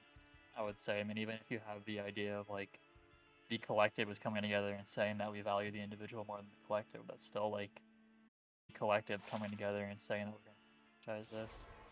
I mean, like at least for me, if somebody walks up to me and says like you're un-American, or like I'm American, I'm patriotic, I'm like, well, what does that even mean? You know? I don't know, Clockeye, do you have any insight? It's not very constructive. It's simply that I don't know. I don't think it matters what it means to be an American. At the end of the day, it's always going to be used against people. It's always going to be used against rational thought. What should be found is something that isn't labeled to unify us. Well, would you agree? I mean, like, would you think that if there was some kind of like shared national American identity that people bought into, that would be a good thing? I think I maybe have some like ideological opposition to that sort of mindset, but yeah, I think that could be used positively. Yeah, but whether or not that's even feasible, I don't know. I don't think it's yet to be seen anywhere. I think maybe some more nations like Japan is one I know of, where people are really oriented around the collective, around the group, around the well-being of society. But westernized nations, ones that stem Enlightenment thought, like not liberal, individualist nations, I guess is the best way of putting it. They struggle with this, and I don't know if there's a way of getting around it. Yeah, I think it's difficult, you know, how culturally, at least, like our society is so focused on doing things for the benefit of the individual and not the benefit of the collective whole. Yeah, I mean, I don't know. I wish it wasn't that way, right? So this is my ideological opposition. I wish it wasn't that people only cared for others because they're American, right? Or because they fall under this sort of like shared label. I don't know. I just have a big problem with that because obviously a lot of blind spots whenever it comes to, well, the obvious one would be people that aren't American, right? So, yeah, but then I guess the idea, I mean, in an ideal system, right, it wouldn't be like inwardly xenophobic, like in this, how it should be, in my opinion, is that like the concept of like an American identity should have absolutely nothing to do with race or ethnicity. It should have everything to do with like what you value. How much are you abstracting this out? I.e., like there can be people in different nations which are American. Well, then again, I guess I would say like, I feel like being an American would have still with like citizenship status, but I would say like culturally, yeah, people outside of the United States could be considered American. Well, as long as they're citizens, I suppose. I mean, like they wouldn't technically like be American in the legal sense because they wouldn't have citizenship, but culturally, yeah, they could be American. If the idea is that it's a set of values and beliefs that determines whether or not you're American, yeah, somebody who doesn't live in the United States could very easily be American, sure. Gotcha. And I guess that could be kind of push global interests with regards to like some sort of ideal. So like if we view like some country as American, we should protect them, be allies with them. And un-American nations, I mean, I guess the best one of this would be like communist nations, right? We had specific allies based on anti-communism, right? So, yeah, I mean, something similar. Is that what you're talking about? Something similar to like imperialism, basically. I mean, I wouldn't necessarily like look at it as a means to justify like imperialism. No. Gotcha, but maybe more I loose. mean, it could definitely. Yeah, sure. It'd be more like allyship, I guess, is what it'd probably end up being. Yeah, which I don't. That's a problem with. I mean, if there's other countries around the world that believe in the same sets of ideas and values that you do, I think it's perfectly reasonable to want to like trade with alliances. Mm-hmm. But yeah, I mean, my ideological opposition is it's like it just feels really gross to me that people won't care unless people have the label American on them, right? I think that it's a band-aid solution. And what the actual solution is, I'm not sure if there actually is one. That's the hard part, I guess. Go ahead, Biggs. Yeah. Like I said before in different chats we've had, it's like I think it's kind of dumb. Like when people say like, "Oh, I'm proud to be an American." It's like, okay, well, I don't think it's really proud of things that like didn't have anything to do with anything you did, other than just being here or being born here or whatever. You know what I mean? Yeah, whereas, go ahead. What would you say to immigrants then who moved Well, to the United States? And then that's what I was going to say. So maybe in that case, I would say because you actually had to go through and do more to actually earn that status, then I do think there is some sense you could be, you know, have pride in that. The fact that you know, achieved it, passed the test, did whatever you needed to do to succeed and become an American. But I think people that are just born here and just they overdo it, you know what I mean? But as far as like the ideology, I still think that the American ideology, at least the original ideology from my understanding, is a good ideology, but I think we've kind of lost that through the years, and the government itself's become so unwieldy that it's really too late to even consider reining it back in at this point, you know? We've had so many programs instituted that I really don't think the government should have any part of, but it is what it is, and you know, it's hard to take things back once you start giving people stuff, so. Yeah. I mean, it's, you know, it's difficult. I do think that there are some programs that government should have their hand in the cookie jar, in my opinion. I mean, maybe it's not fair, but like, would you say that that food stamps are like a good government policy? That's one of the ones that I do agree with probably the most, just because like it's such a small drop in the bucket when you actually look at the amount of money that's spent on it. Right. I think when I look back, I think they had it for like 2019. It was only something like 50 or 60 billion, maybe 80 billion at the most. Yeah. So it's like a drop in the bucket when the other, you know, compared to other things. But I think there's a lot of programs that we could either improve, replace, or just get rid of all entirely. I would have to kind of go through a list and like kind of, you know, cross off the ones as I thought, but yeah, that's fair. So one of my program that you would cancel, I guess, would be like, so what is one program that you would just want to get rid of? So I think that maybe not get rid of, but at least change the way it's run, is I would much rather see, instead of like like unemployment, like having a more of a skills training type situation, maybe. I think that a lot of what we've seen is people that don't work and just live off the government could be better to actually learn skills so they could get out of that whole cycle of dependency on the government. My biggest thing for the government should be that their whole goal should be to try their influence in people's day-to-day lives as much as possible. So things that, you know, that make people rely on the government, place with things that make people become less having to rely on the government. Yeah, I mean, I think that to an extent, the government should definitely be there to help provide tools that are necessary in order for you to succeed. I mean, I think vocational schools are incredibly important and beneficial for lower class, especially poor communities. Vocational schools, having more access to vocational schools, making vocational schools tuition free in poor communities, I think this could have a massive impact. Honestly, I think people aren't incentivized. I think generally in our society we tend to devalue trades jobs basically and shun people for these jobs, and I think that there are plenty of good jobs here. There's a very high demand for trade skills. And I know Department of Labor is projecting that like the average age of in the United States is like 46, and they're projecting that this industry is only continue to grow basically exponentially in the next 10 years. I mean, there's a massive need for skilled labor in these fields. Right. And I think people to go to vocational schools and making them more accessible and affordable. Yeah, one thing I found interesting, I don't remember what it was, but it was something like uncle he was a teacher at Vermont University at U.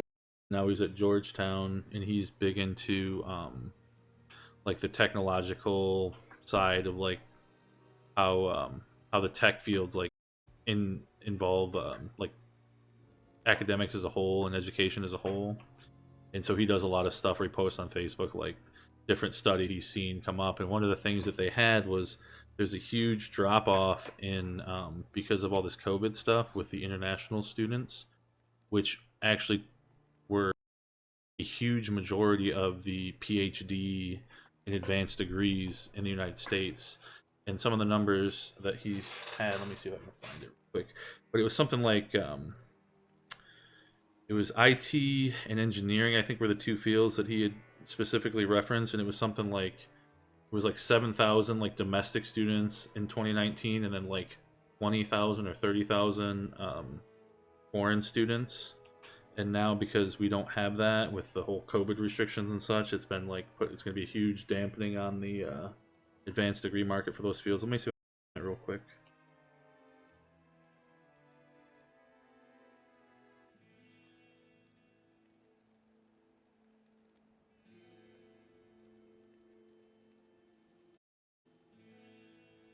But he like writes books and shit, so pretty. All right, so it says here, with international students, the number of students in America, without international students, the number of students in America pursuing graduate degrees, masters, and PhDs in fields such as computer, information sciences, and electrical engineering would be very small relative to the size of the U.S. economy. In 2019, the U.S. universities, there was only 9,000 full-time U.S. graduate students in electrical engineering compared to 343 full-time international students. Similarly, in the computer information sciences in 2019, there was 17,000 full-time U.S. graduate students and 44,000 international graduate students at U.S. universities.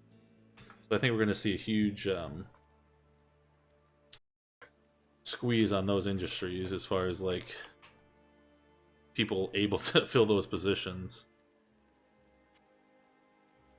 I'm fine with that, man. I don't know. Maybe I'm just misunderstanding how bad this actually is, but in my mind, right, the supply of labor goes, the demand for it goes up, the price is going to go through the roof. Oh yeah, it's obviously going to incentivize people to start graduating from college with these degrees, and it's actually going to become profitable for them to do so. So they obviously would.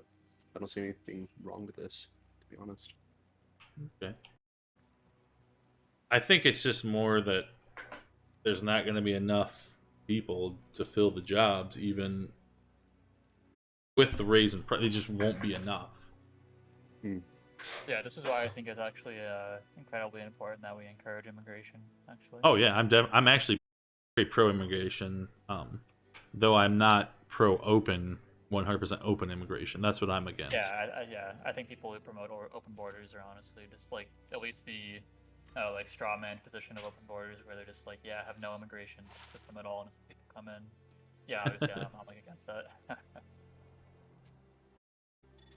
But no, I think we should be voting and incentivizing people to immigrate, especially if we have a system in place where their job is basically prioritize certain immigrants on the basis of what jobs they fill. My curiosity here.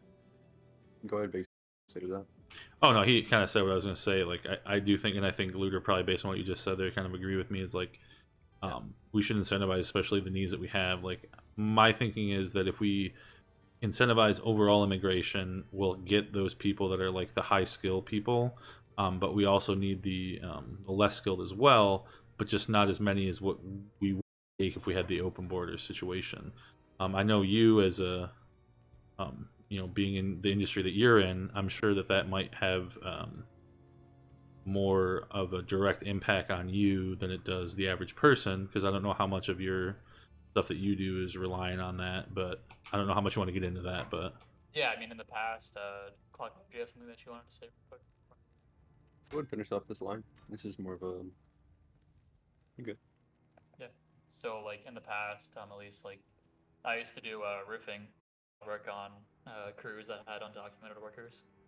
And part of it was, I think, like, the biggest reason, honestly, that I saw was why we were hiring undocumented workers was because, like, there was nobody else to fill the position. And it turns out that even the guys that you could fill who were local fill these positions, like, were just not, like, they just weren't as skilled as the undocumented workers, honestly. They had less of a work ethic, less skill. I think, like, the undocumented workers, in my experience, were just overall, like, better skilled, harder working laborers. And I think that it's unfortunate that these people are being exploited. I definitely... Do you think it was out of fear, or do you think it was just that's how they were? Like, they were worried if they didn't do above and beyond that they would get, yeeted back to wherever, or do you think it was just like... No, because, like, I would talk to these guys and they were, like, super fucking chill. Honestly, they were, like, really chill, and our boss, like, would, like, buy him beer and stuff and, like, hang out with them. He was, like, really cool about it. That's good. He definitely... I'm not going to say that he paid him as much as he paid me, but he definitely... It wasn't, like, the exploitation of undocumented workers that we see, like, in the traditional sense in America. Yeah. I mean, like, when I was living in Florida, we had a case where there was somebody on I think it was, like, a tomato farm, where they literally had, like, an old rail car, and they were locking, like, undocumented immigrants in the rail car at night. Oh my God. In there. And it was, like, basically, like, fucking slavery. Wow, that's fucked And up. I don't think that those people should be deported. I think that, like, if they're here and they're filling jobs that are required and they're doing a good job, there definitely should be a path to citizenship for them. Yeah, I do kind of agree with that. I mean, like you said, like, if they're already here and they're already fulfilling a need, like, they're not going to be putting any more of a drain, and obviously it'll be more of a hindrance if they were sent off, because then that would, I mean, obviously I don't know if I necessarily agree with, like you said, people hiring illegal, workers to begin with, but I mean, people are going to do that just because they are. You're not going to stop that no matter what you put in. Like, people are still going to do that. So, you might as well just say, hey, instead of just having these people, making money under the table, get them on the books, get them, paying taxes, get them, providing, some type of, benefit back to the government or whatever, Yeah, and I think, like, the kicker on this too, because of the fact that, like, these individuals were, a part of the community. I mean, their families lived in our community. They were right culturally, like, even though they were different, skin color wise, obviously, like, they were all Hispanic families, but like, culturally and what they valued, they were, I mean, basically a carbon copy of like other people that already lived in the community. I mean, they valued like the family in the traditional sense. They would go to church, volunteer in the community. I mean, it's not like the case of these people are like diametrically opposed to everything that America stands for. Yeah. So I was gonna push back a little bit. I'm really not sure. I was looking at some statistics earlier. Seems like 40% of the U.S. population hasn't even gone to college, right?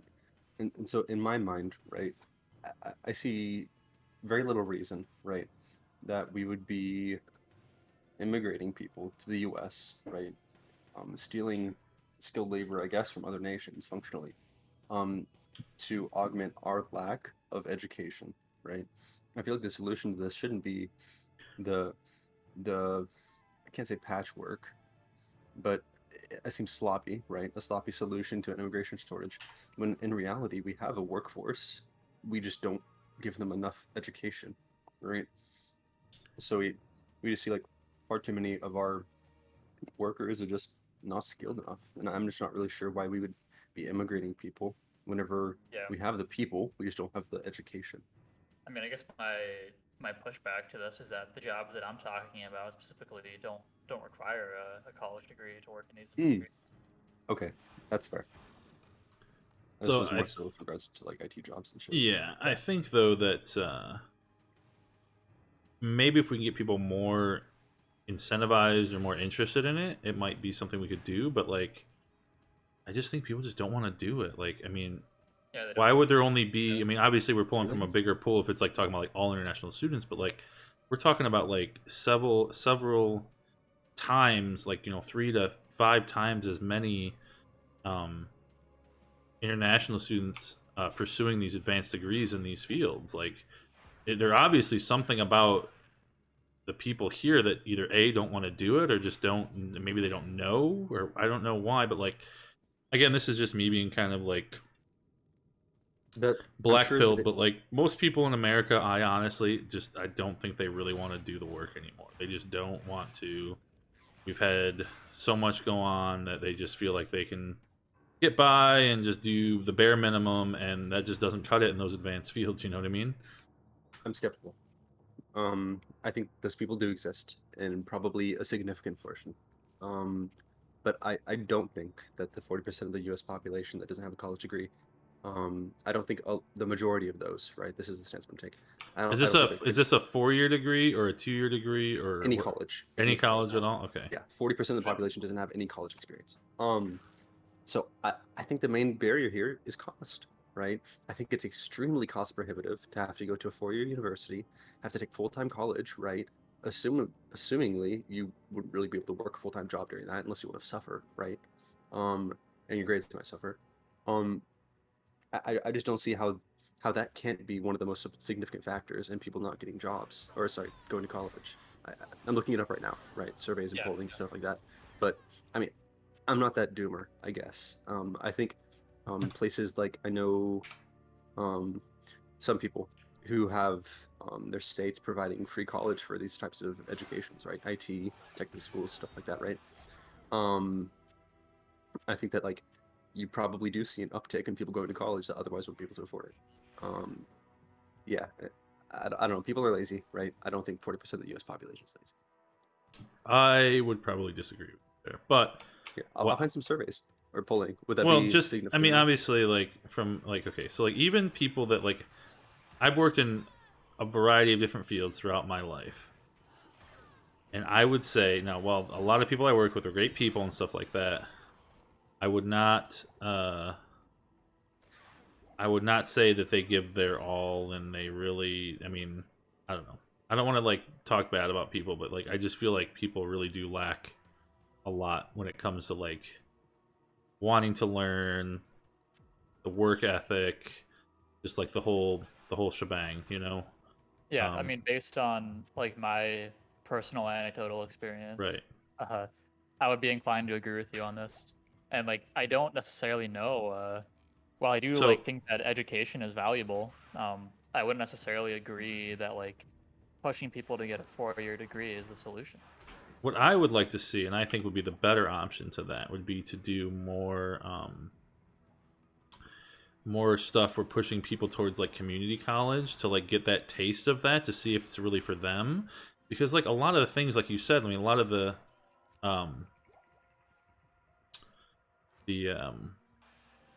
not, I don't want to say the low labor skill, field. Not, like I don't know. I trade, want to say low trade, trade. Yeah, trade. Not low trade, yeah, skill, trade. but like Yeah, trade. specialized. Like like Electricians, carpenters, framers, HVAC, like all that drywallers, stuff. plumbers, Yeah. yeah.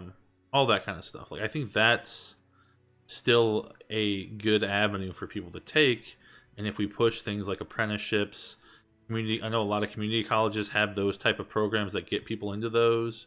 My mom actually did that. My stepfather, they actually met at a community college course, doing engineering.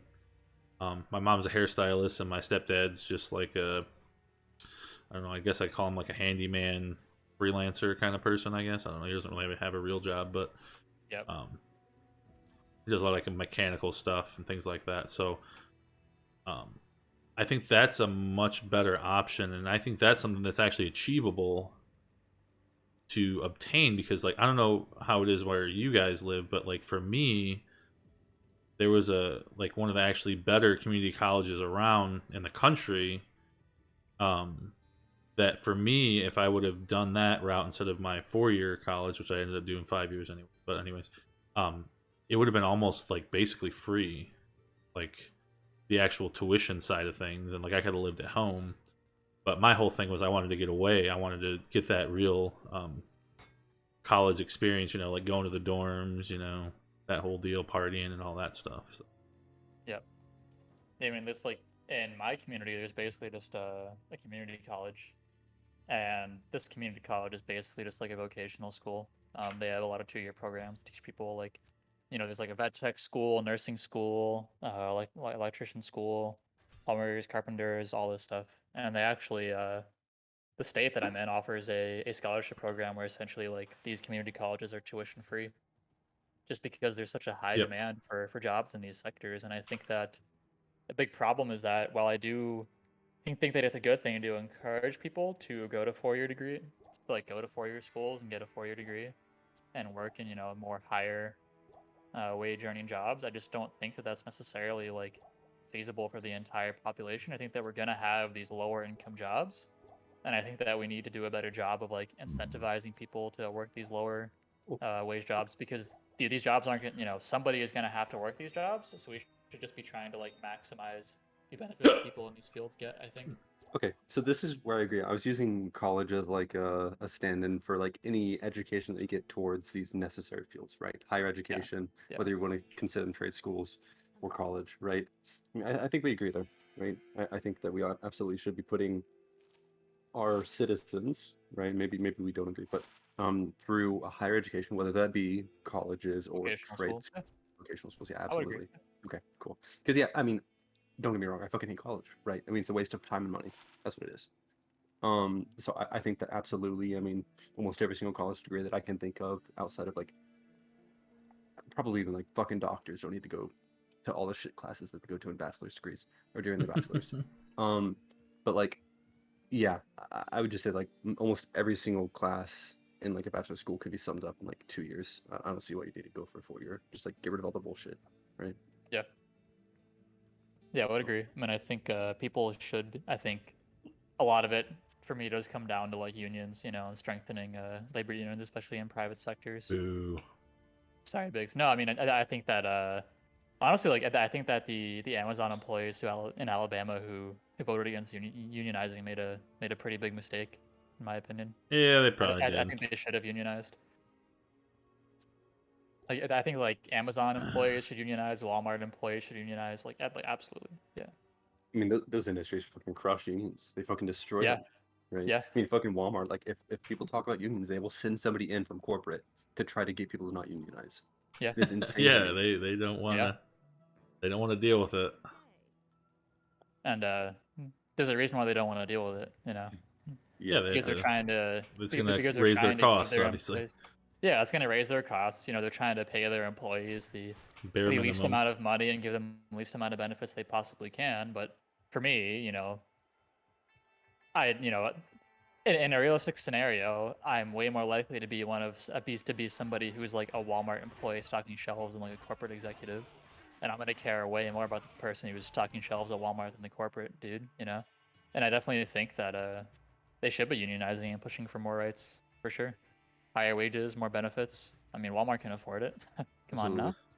A really interesting thing about this, how the fuck do people find out about unions? Right? That's a huge issue. I never knew about fucking unions when I was growing up, right? If I would have went out of college and went to like any fucking job anywhere, I don't know how I fucking would have learned about unions. And I think that that's the issue, right? People don't have the information they need to like unionize. Like, I don't even know what the first step would be, right? You get people together, then what? Like, it's insane. So I think maybe this, I'm not going to say it's intentional, right? But I think like this would be best addressed by educating the population as like they're growing up K through 12 on like, this is something you can do as a worker. Hell, they don't talk about like being a worker at all in school. Yeah. Isn't that wild? They talk about like talk about like financial management. They talk about like random fucking information, but they don't tell you about working. And they don't want to depress you right off the bat. That's why. Well, I think that like if people were a lot more educated on what working is and how you deal with it, what your rights are as a worker, and what you can do to improve your life as a worker, the world would be a much different place, maybe. It's weird. No. Nowadays, that, like, I think okay. Maybe call me cynical, but nowadays, but go ahead. I'm pretty sure that if you have any kind of a excuse like I didn't know or I couldn't learn, it's just bullshit. Like, I'm sorry. There's enough stuff out there. Unions? Like, yeah, there's so much. I mean, college kids are dumb. I don't know. I just think that you're like as the one in this college closest to being a college kid, they're dumb. I know. I mean, everybody's dumb, but like, I think it's just a terrible excuse that doesn't. I think it's perfectly valid, actually, Biggs. I would say that it's perfectly valid. I would say that if somebody is, if the majority of their time, effort, and energy and focus is going into like just scraping by, they're not going to take the time to actually educate themselves on the process for forming a union and actually try to do it. You know, people are more concerned about paying their bills and feeding their kids than they are about trying to figure out how to unionize.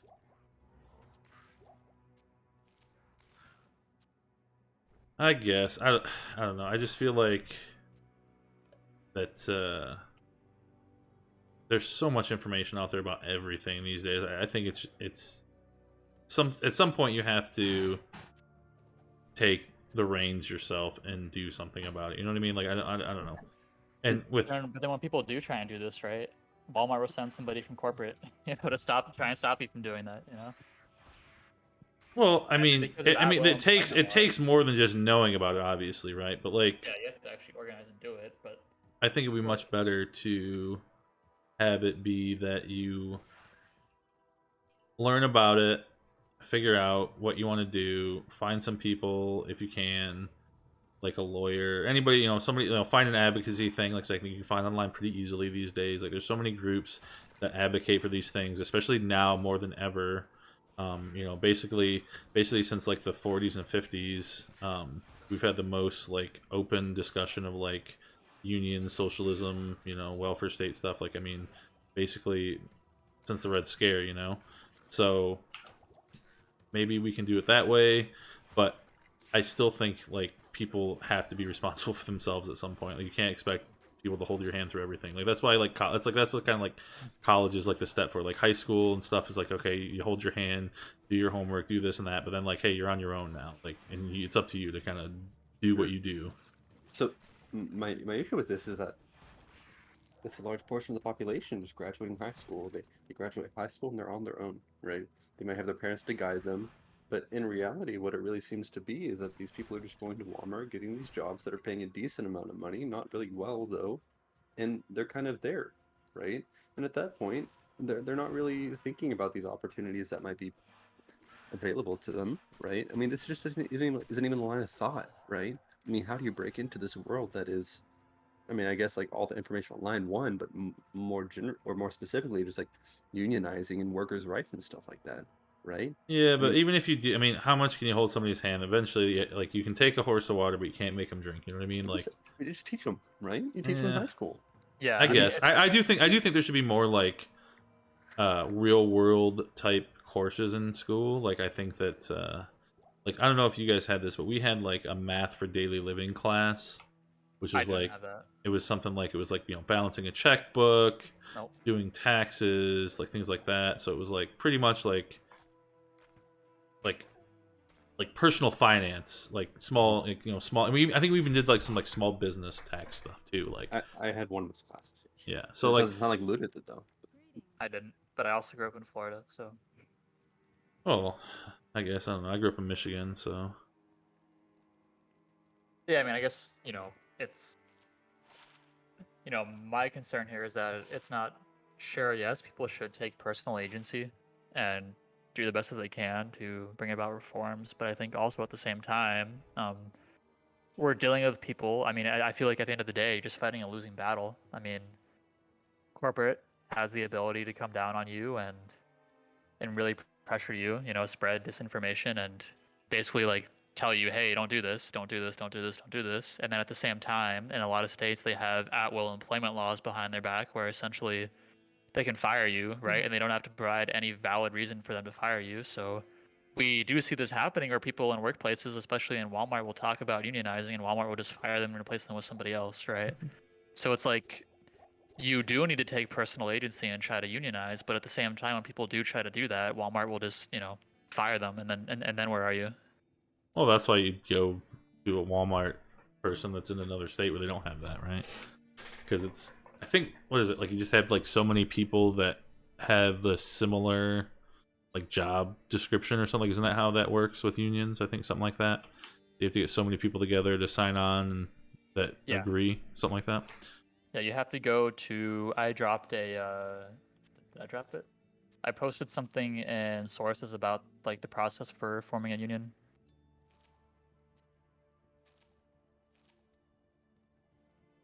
But yeah, I mean, like the problem here is that technically, legally, your employer is not allowed to fire you for talking about unionizing or trying to unionize. It's technically against the law. If they do this, you can go to the.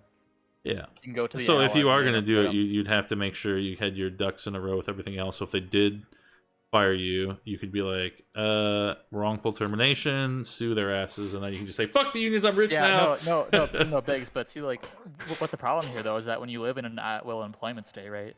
They don't need to provide a reason for firing you legally.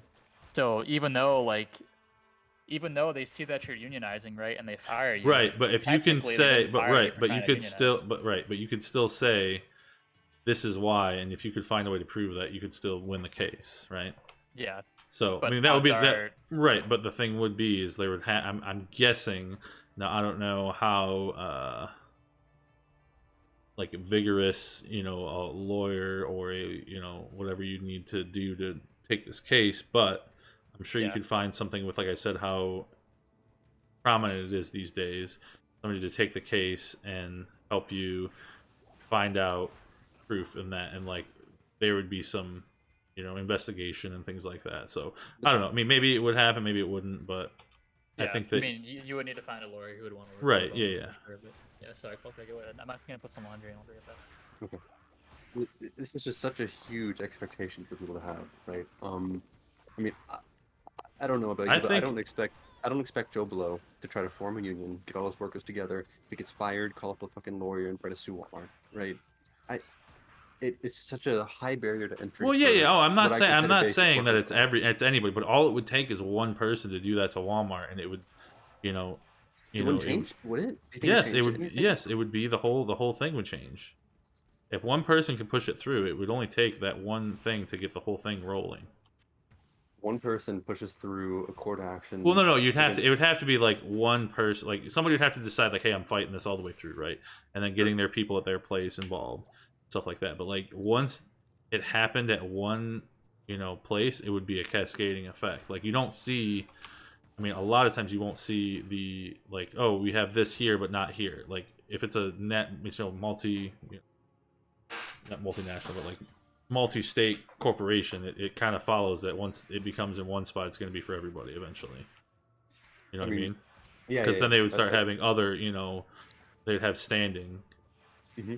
Like so let's even go with this like one person, right? I mean, what did this one person have to do? They get fired for trying to start a union. They don't know that they got fired for trying to start a union. We're Well, assuming they would already know. Obviously, I mean, this is a person that would be like, obviously, they would know that there would be stuff.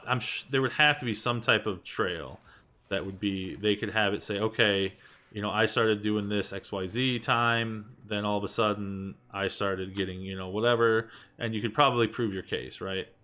Or at the very least, settle out of court, right? And then get a bunch of money, and then you'd say, fuck the unions. Settling out of court is not worth it, right? I Huh? mean, this isn't leading to settling out of court. Right. But I'm saying, I mean, that's what I'm saying. You'd have to have that person be willing to fight it all the way through. They'd have to have that, right? And unfortunately, I mean, we haven't seen it yet. So my best guess would be We've seen it in other industries for sure. Otherwise, we wouldn't have labor unions in a lot of these other places. Like a cascading effect brought about by lawsuit.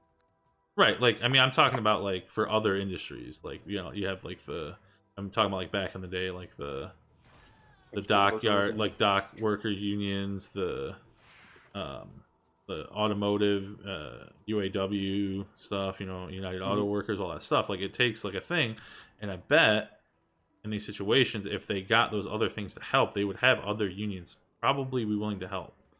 Again, that's just like hypothetical, but I would guess so. But it just depends. Obviously, this is shifting the burden of proof, which it's stupid. But like, my main curiosity would be like, why hasn't it happened with Walmart, right? I just don't see any other reason aside from like maybe Walmart is settling out of court with these people. They're using their money, their finances, right, to either squash any suits or to just I mean, that's possible. Yeah, they probably just pay the people and say, hey, you know, we'll pay you off to shut up. But I mean, that's fine too. It's not. That's my issue. Right? No, I mean, you can't force people to do stuff. You know, that's the thing. You can't force people to do it. If enough people wanted to do it, it could get done. But the problem is for whatever reason, they don't do it. We have the things in place to get it done, and they just don't do it. So it's not up to me to say that you have to do something if you're not even willing to do it yourself. That seems kind of ridiculous. I agree. And I think that we can agree there, right? But I think this comes down to how people are brought up in society, right? That people aren't taught that like you should be unionizing, fighting for your rights. That should be your family, not have anything to do with schools. It's one thing to talk about them, about what they are, but that's involved in like the labor industry. You know, like saying, I mean, it's not up to the schools to give you everything. You know, like you have to eventually decide what you want to do yourself. Well, to teach you what, like the history of unionization in America. Yeah, they like, have that. What your rights are as a worker. Yeah, I mean, we had talked about that. I mean, granted, I lived. I mean, maybe it was different for me because I lived right by Detroit, and that was like a huge thing. Yeah, back in the day. Pretty big yeah. there. And you know, we had what's his name, Jimmy Hoffa, and all that. Yeah. So I mean, we had a lot of history where I'm from. So when it regards to union, so maybe that's different. I know IBU is like pretty big in the Midwest too. They're a pretty big union. What was that? IBU. It's the International Brotherhood of Electrical Workers. Yeah, I think. Yeah. Because you say this, Biggs, right? But I feel as if the U.S. is already currently having a bias towards a specific mode of production, right? I mean, we're taught about the free market and how awesome it is in high school. And I feel like this is kind of how people are raised. They're raised to be a 9-to-5 worker, following the laws of supply and demand. What you're paid is what you're worth, sort of situation. And this, although the status quo is biased, right? I think if we're concerned about these sort of like economic ideas being pushed on people in schools, right? We'd have to just not teach about what it is currently. But I think the more suited approach would just be to teach people both sides, right? Teach people that maybe the free market isn't beneficial for individual workers, and maybe you should look towards unionizing if you think that's something beneficial for your industry, right? I mean, this is a really simple thing to teach kids in school, but like the social, any like political activism I was never taught it, and I'd be shocked if anyone was. Is that really something they should be focusing on, though? I mean, I know maybe for some special, well, like for like some specialized classes, but like to me, like I think the bigger thing is like we can't even teach kids like how to read, write, and do arithmetic at this point. Like, do we really want to bog it down with like things that are like obviously they're important, but like we need to have the basics down first, and we can't even get that. I would say that these are of the utmost importance for a functioning society. of the utmost importance, especially for democracy, right? Higher level than reading, writing, and arithmetic? Yes. Okay. Yes, I would say that, right? And I think that a large portion of these kids, the reason that they don't care about these classes is because they're fucking stupid. Like, I don't use geometry, right? Like these classes, these highly theoretical classes that may or may not be applicable to your daily life, right, is completely useless. But if we start teaching kids like, hey, if you're politically active, you can actually bring about change in your world, right? I mean, so many people feel disenfranchised with the U.S. government and politics in general, and I think that's kind of the reason. Right? We're not teaching these kids that they can do this. We're Just teaching get them people- depressed right off the bat, you know? No, it's not depression. I mean, we're teaching I kids about honestly, these... okay, so here's the thing. Here's my argument to that thing. So, like, you think that it's actually going to be able to make differences? I would disagree with that. I mean, maybe it could, but, like, we see, like, people now that are, like, you know, way more organized than anybody that could be, like, school could teach you, right? That can't get shit done anyway. Like, I just don't think it's really going to make that much of a difference. Now, while you may be right, and it could, I think we need to focus on what we really can't even get a handle on already. Like, we need to have, like, we have a high population that are illiterate. I think that's a, you know, that's a much bigger deal than, I think so. I think it's something like in the teens, pretty sure. Okay, the teens sound... Well, that sounds still pretty crazy still. Is that kind of like new, like, first generation immigrants? Biggs. Yeah. This is gonna tombstone your entire argument. What's that? The it looks like the literacy rate in the United States is 99%. 99%, really? I thought it was higher. I mean, I thought it was lower. 99%. Okay, well, maybe I'm wrong, or maybe I was looking at old data, but I could have swore it was like. No, we're not living when you're born back in, like, the fucking... I thought it was like 1960s, 80 okay? something. Oh, I thought it was like 80 something. Okay, I'm sorry. I might be wrong. First off with you. But that'll to say, right, that I think that people's grasp on these theoretical concept of, like, math, algebra, all this stuff, it's useful, right? And we kind of value these things because they're the foundations of society or something. I'm not really sure. But I think that we do need to start focusing on things that are a little bit more pragmatic in school. Absolutely. I mean, I don't disagree with that, but I just think some of the things that you're shooting for are just not gonna make much of a difference, and are gonna just waste a lot of money and time and effort for non-benefits. But again, I could be wrong. I don't know. I mean, what benefit do we currently get of like Calc 2, Calc 3? Like, large portion of Well, population. obviously, those. I mean, the majority of people in schools aren't taking those classes. I'm talking about like basic math and stuff like that. What, you had to? You had to take calculus? Yeah. Well, calculus was an optional for my senior year in high school, but I absolutely had to take it for my associates. Your associates? Yeah, associates leading to my bachelor's. Yeah. Okay. Cool. I mean, that might have been a requisite for your, because you have it was like math and shit like that. Well, you have a computer science degree, so that makes sense. It's still fucking useless, but yeah. Right, I know, but I had to take it for when I was doing engineering too. But yeah. But that's a little more reasonable. Sure. But just more generally, right? I mean, I think we can agree that they're just bullshit classes in school. There are. Oh yeah, there's definitely a lot of bullshit classes. And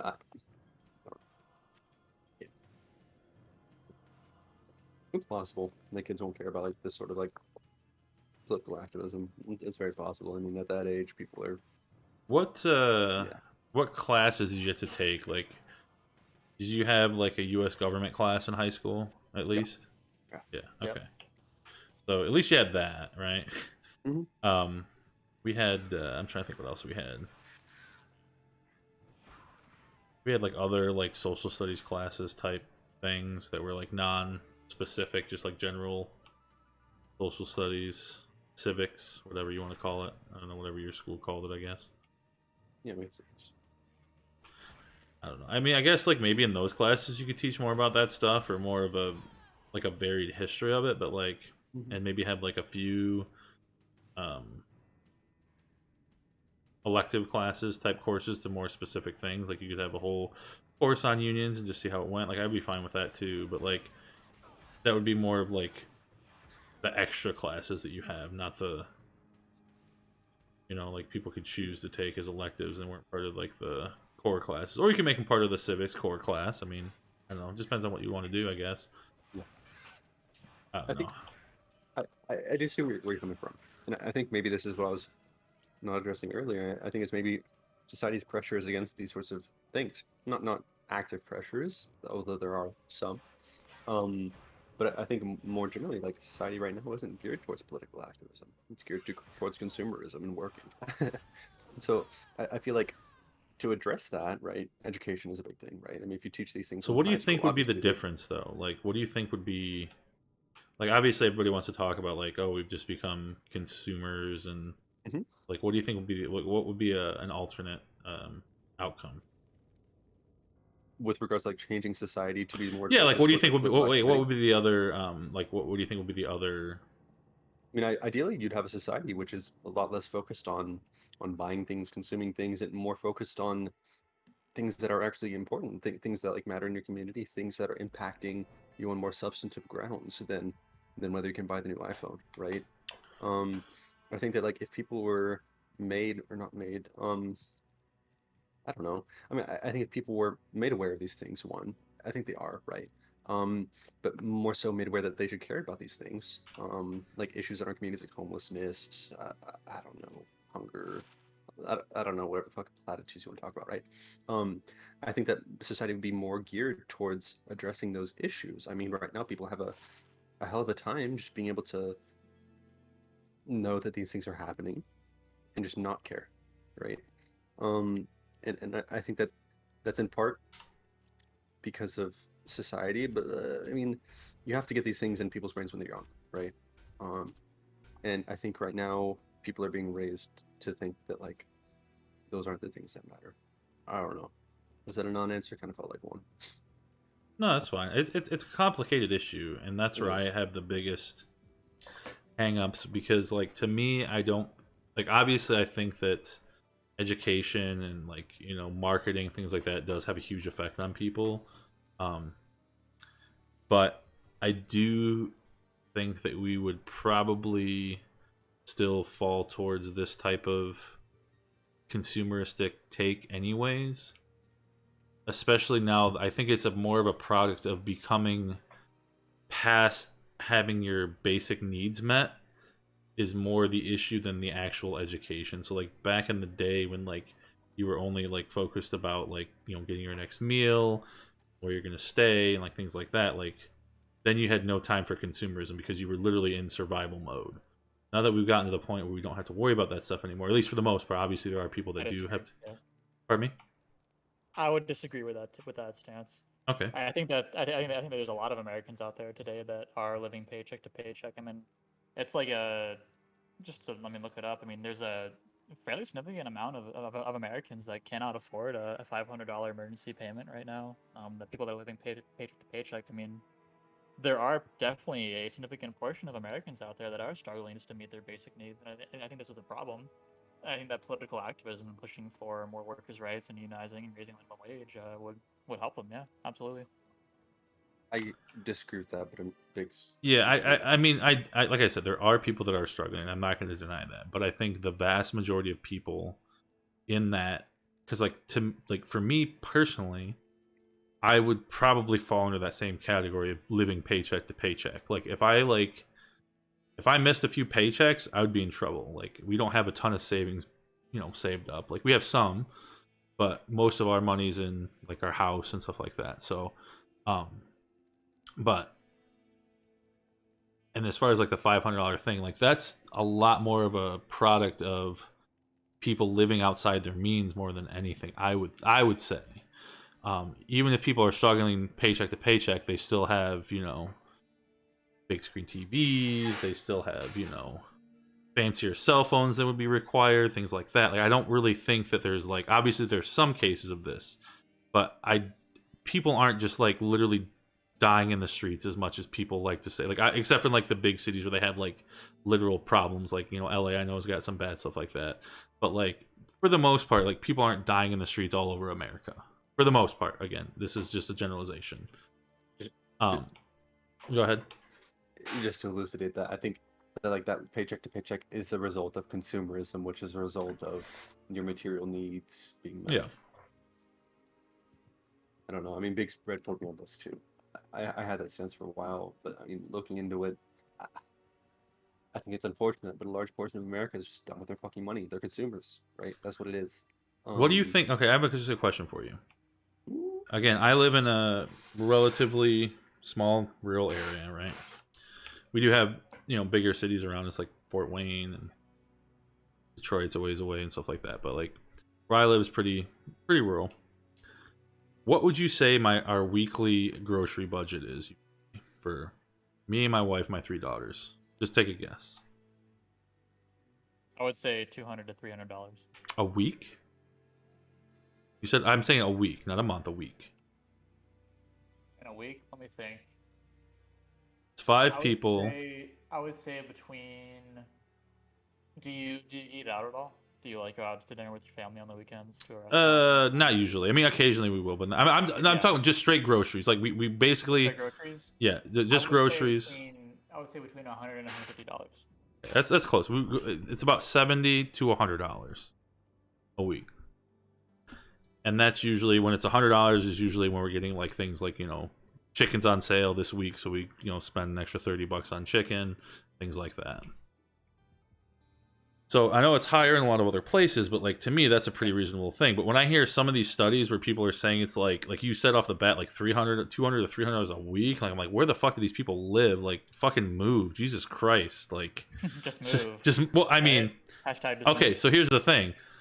It's not that fucking hard to move, really. I mean, honestly, like I've moved across the country and back when I had nothing. I just had literally nothing. I was just out of college, so it's not that hard.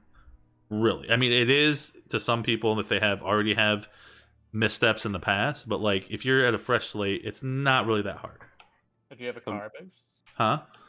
Did you own a car? Yes, I had an old car. Yes, at the time. I had a 10-year-old car that we drove. We drove my wife's and my car to Arizona from Michigan.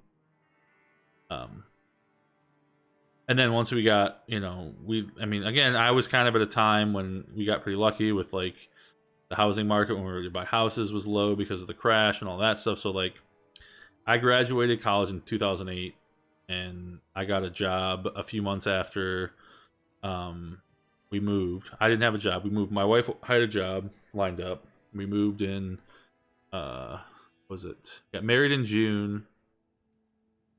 So we graduated in April, got married in June, and moved in July. Because we went on our honeymoon, and then we moved. Like we literally came back for a week after our honeymoon, and then moved across the country. My wife had a teaching job lined up. We had an apartment, and then and I think I got my job in September. So that was August. So like 2 months basically to find a job. And then a year later, we bought a house, and then we lived in that house for 6 years, sold it for, a bunch more money, and then we bought another house, sold that house, and then we bought this house we're in now. So, now granted, I got pretty lucky on the timing of things, because that was when Obama was given that $8K, just tax, free money for when you bought a house to help you, whatever, pay the first, whatever. I don't even remember what the deal was, but... So I understand that there are certain cases where it is beneficial and you can get lucky, but like part of that is realizing when these opportunities present themselves and like knowing when you can wait and when you can, pull the trigger. And I think if you got a good head on your shoulders and you can figure things out on your own, I think you're going to be much better off than people are just hoping that the school will teach them or hoping that the government will hold their hand or whatever. Like, sure, it will help them a little bit, but eventually you're going to get to the point where you're going to have to make stuff on your own and you're going to be lost. And that's what I think we have a big problem with now.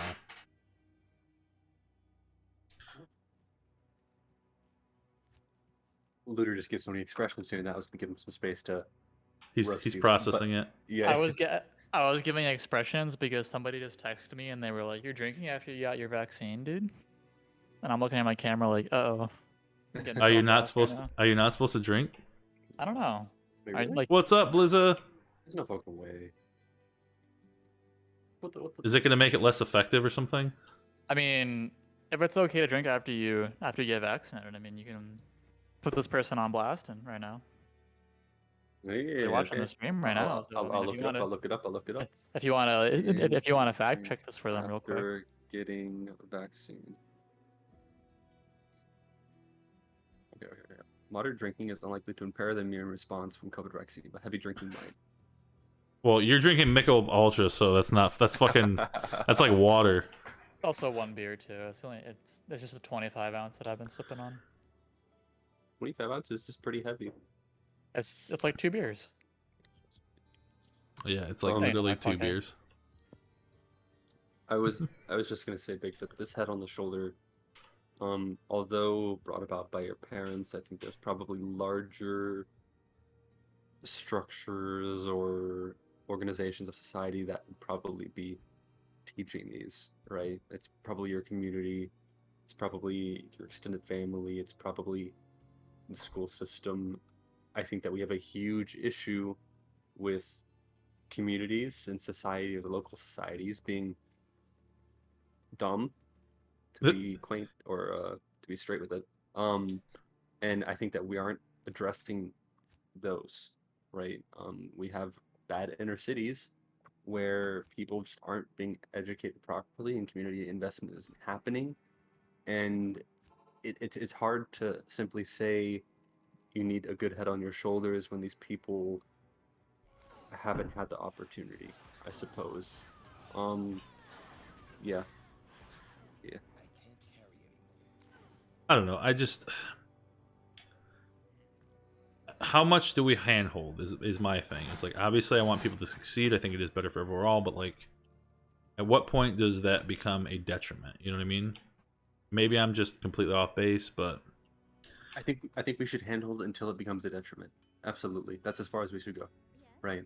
I don't. But how can you say that? Like, I mean, like, honestly, if you look at it, like, we have, like, let's say, like, look at like the war on poverty, right? How much money have we put into this war on poverty, yet we've seen barely a difference, like, overall in the general scheme of things? Like, how can we say that that's, like, would you say that's a success? Would you say it's, I mean, obviously it's worth it to like keep the people going, but like, are we really, like, are we getting people out of this? No, we're not. That's the issue I have. It's like, I feel like something needs to be done so that the metric of success should be how many people we're getting out of these circumstances, not are we just perpetuating the problem and just keeping them on the line, you know? Yeah, so I can actually respond to that, Biggs. I think the big problem with this that we have actually is that we're viewing this, unfortunately, dare I say it, we're viewing this from like a capitalist mindset where we're just throwing money at the problem and like hoping that it's going to solve it. And I don't think that inherently like throwing money at something is going to solve the problem. I think what's really important is that we actually figure out better ways to solve poverty, rather than just throwing money at the problem and hoping that it works. I mean, I think the reason why the war on poverty has failed largely is not because of the amount of money that we're, it's not like a dollar amount. It's because of the policies that we're actually implementing and how we're trying to lift people out of poverty just isn't effective, right? And regardless of the amount of money that we're putting at it. So it's just ineffective. Yeah, it's just bad policy, So honestly, and you can't just throw money at the problem to fix it. So what kind of policy do you think would be more beneficial? Sure. Yeah, tuition-free vocational schools. I mean, for sure. Incentivizing more vocational classes in public schools. I think that if instead of teaching people like shit like advanced calculus or like gen eds, I think that educating people on trades even at a high school level, so that they might not even necessarily need to go to a 2-year associate's program or a trade school to start working in the trade industries and be effective, would be incredibly beneficial for sure. I mean, like, especially in inner city communities. Definitely, I think that in inner city poorer communities and just poorer communities in general, I think that vocational schools can be incredibly beneficial to lifting these people out of poverty. Definitely, yeah. And then what do we cut Especially to if do they that? unionize. And then what do we cut to do that? Yeah. What do you mean by what do we cut? Like cut funding? So are you going to so you said you wanted to make it more I guess more effective, right? So are we going to be changing and replacing, or are you just going to be adding to what we already have that isn't working? I guess my pragmatic response to this would be to say that we simply like analyze classes in high school and determine which classes are effective and which classes are ineffective and which classes are not necessary for people to learn, and then just simply remove those classes and replace them with more vocational oriented classes. I mean, I'm perfectly fine with that. We had stuff like that. Like we had shop class and stuff where they like worked on cars and stuff like that, like for like mechanic paths, and a lot of the you'd say like maybe not less intelligent, but just like less school oriented kids generally went down that path. Yeah. And like I And said, I think mean, that- it's not, and like I said, like it's not for everybody, right? No, it's not. But I do think we need to have things that are better served to like whatever the person's abilities are, right? Like the whole like, oh, you know, what's this thing? It's like each to their ability, to each to their need, or whatever it is. Yeah. But I still think we're going to end up in the same circumstances we are now. But again, maybe I'm just wrong.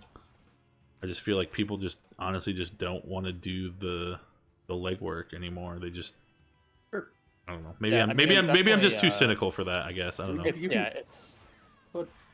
Sorry, okay. It's like definitely a doomer mindset to say that like no matter what we do, the status quo is just gonna remain the same. It's like mean, I feel think like that, I do like a pretty like I'm pretty lazy myself and like do pretty like don't give 110%, you know, 100% all the time or whatever. Yeah.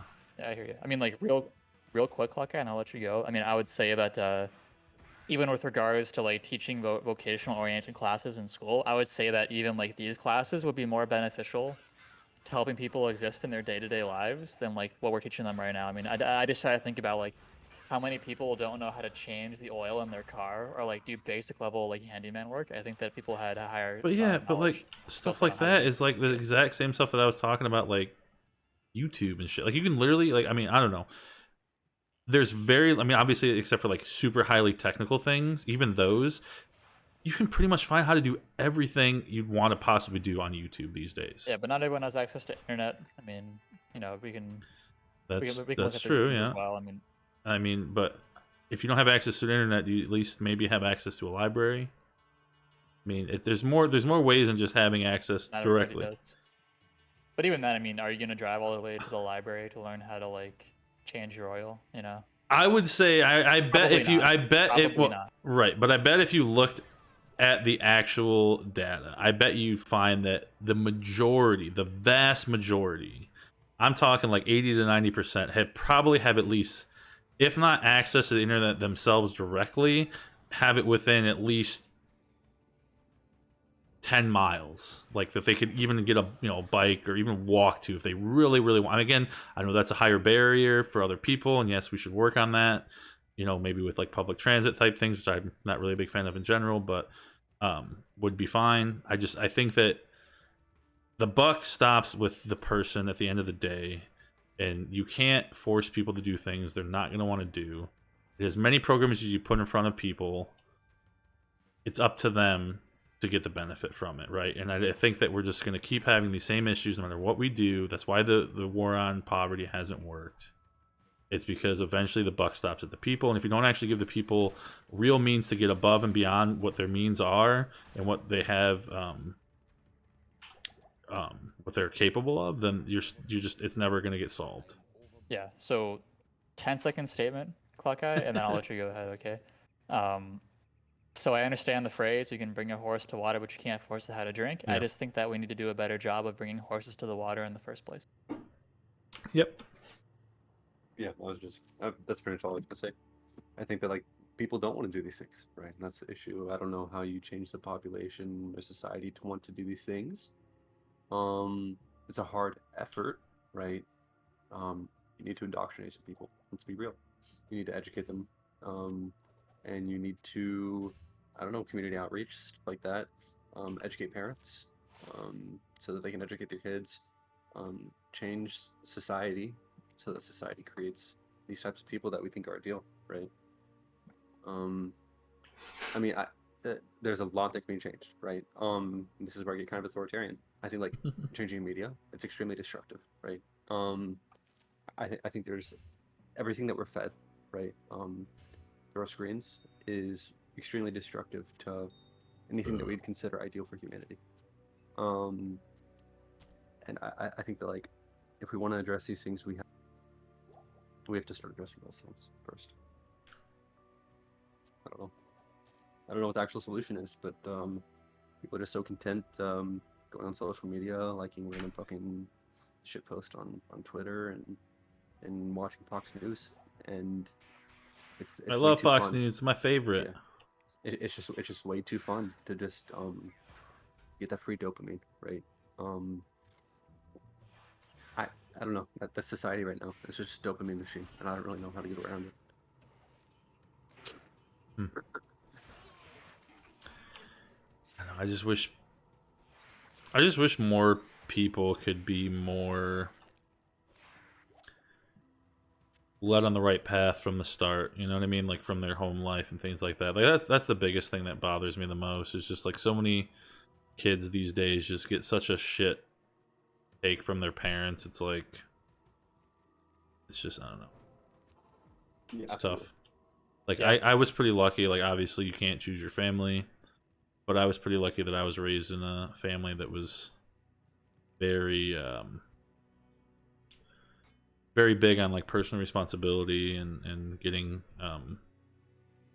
good grades in school and like, you know, focusing on being a good person and being honest and being genuine and things like that. And I guess I just got, you know, I just got lucky along the way, you know, being, you know, I didn't have all the most expensive things and things like that when I was a kid, but like my parents made sacrifices so that I was able to do things that a lot of kids weren't able to do. Even though we didn't have the most money out of my friends, like I still was able to do more because what my parents did. So, but yeah. I mean, I think having two parents in your household growing up is incredibly important. I mean, I think I pulled up like data from the Census Bureau, and it's looking like only 70% of the kids in America or grow up in a two-parent household, and this has like been declining for decades. It looks like in 1960 it was 88%, and now it's at 70%. So it's definitely like a downward trend of kids growing up in two-parent households, and I think it's incredibly important Just to by make like sure all metrics that we have. just to make sure I understand that, is that including like non-married couples? Yes. Okay. Yes. That's wild to me, right? I mean, I'd be shocked if it didn't correlate with the amount of people that are only getting high school degrees, right? It's a huge issue. But I mean, it's very possible that this isn't like it's very possible that this isn't necessarily a social factor. It's very possible that this is simply capital, right? It may simply be a fiscal issue where parents just don't have enough time to invest into their kids whenever they don't have enough money, right? I don't know. I don't know. I don't know because my parents didn't have a lot of either. So I mean, like, and my parents were actually. You had two parents though, right? Well, I was actually pretty lucky. I mean, my parents were divorced when I was younger, and I had step parents too. So, but even then, like, it's kind of funny. Like, there's times when my mom would forget me after football practice, and I have to like start walking home and shit. So, like, I mean, like, there was other things that like happened, but like overall, like, my parents were pretty willing to sacrifice a lot of stuff. Like, I was able to go to summer camp every year for a band and stuff like that. When I was in the summer between my junior and senior year, I went to Europe with a international. I told you guys about that international symphonic orchestra thing, stuff like that. School? No, that was paid for by my parents. Okay, I was curious. No, so we did that, and that was like a separate thing through the band camp. It was basically one of those things like you audition, you get picked, and then if you can pay, you go. If you don't, they pick somebody else, kind of thing.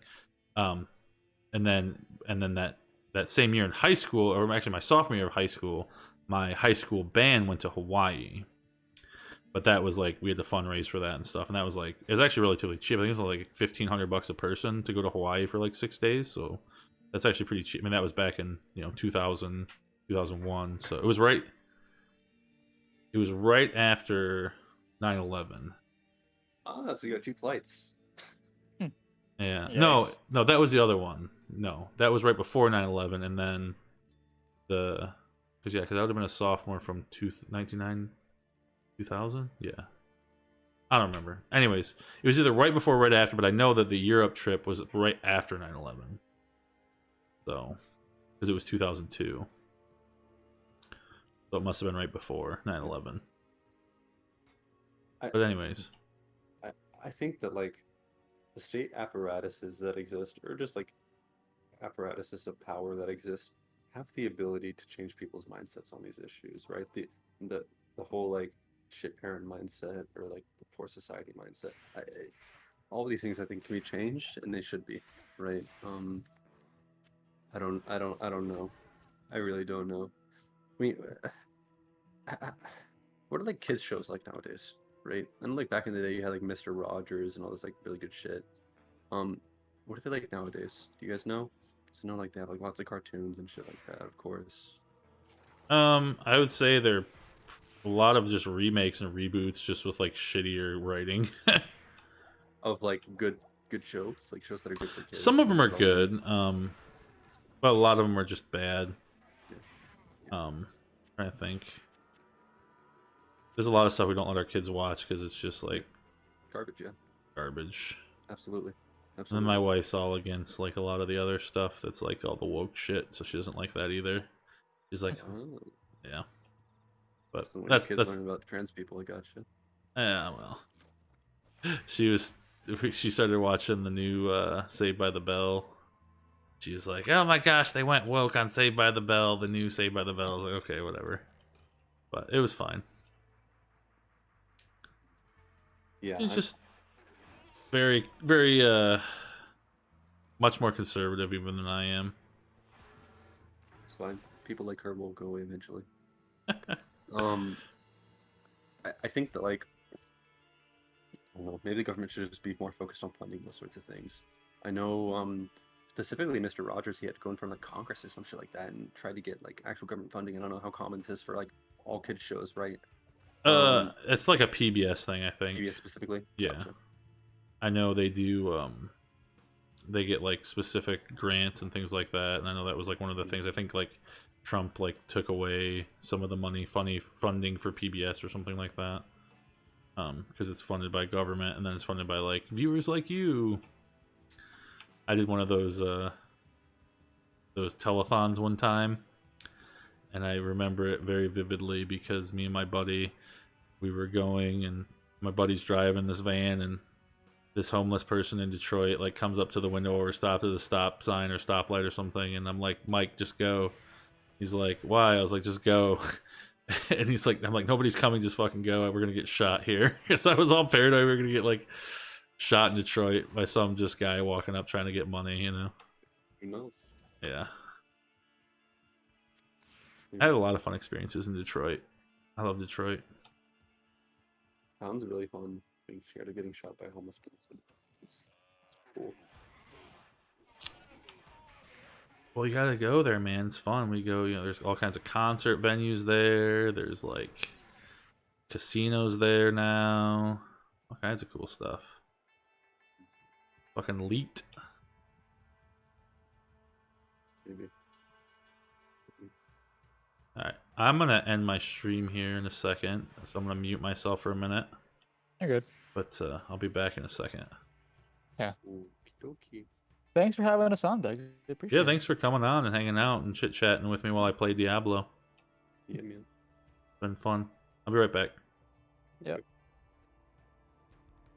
Alright, everybody. I'm gonna get out of here.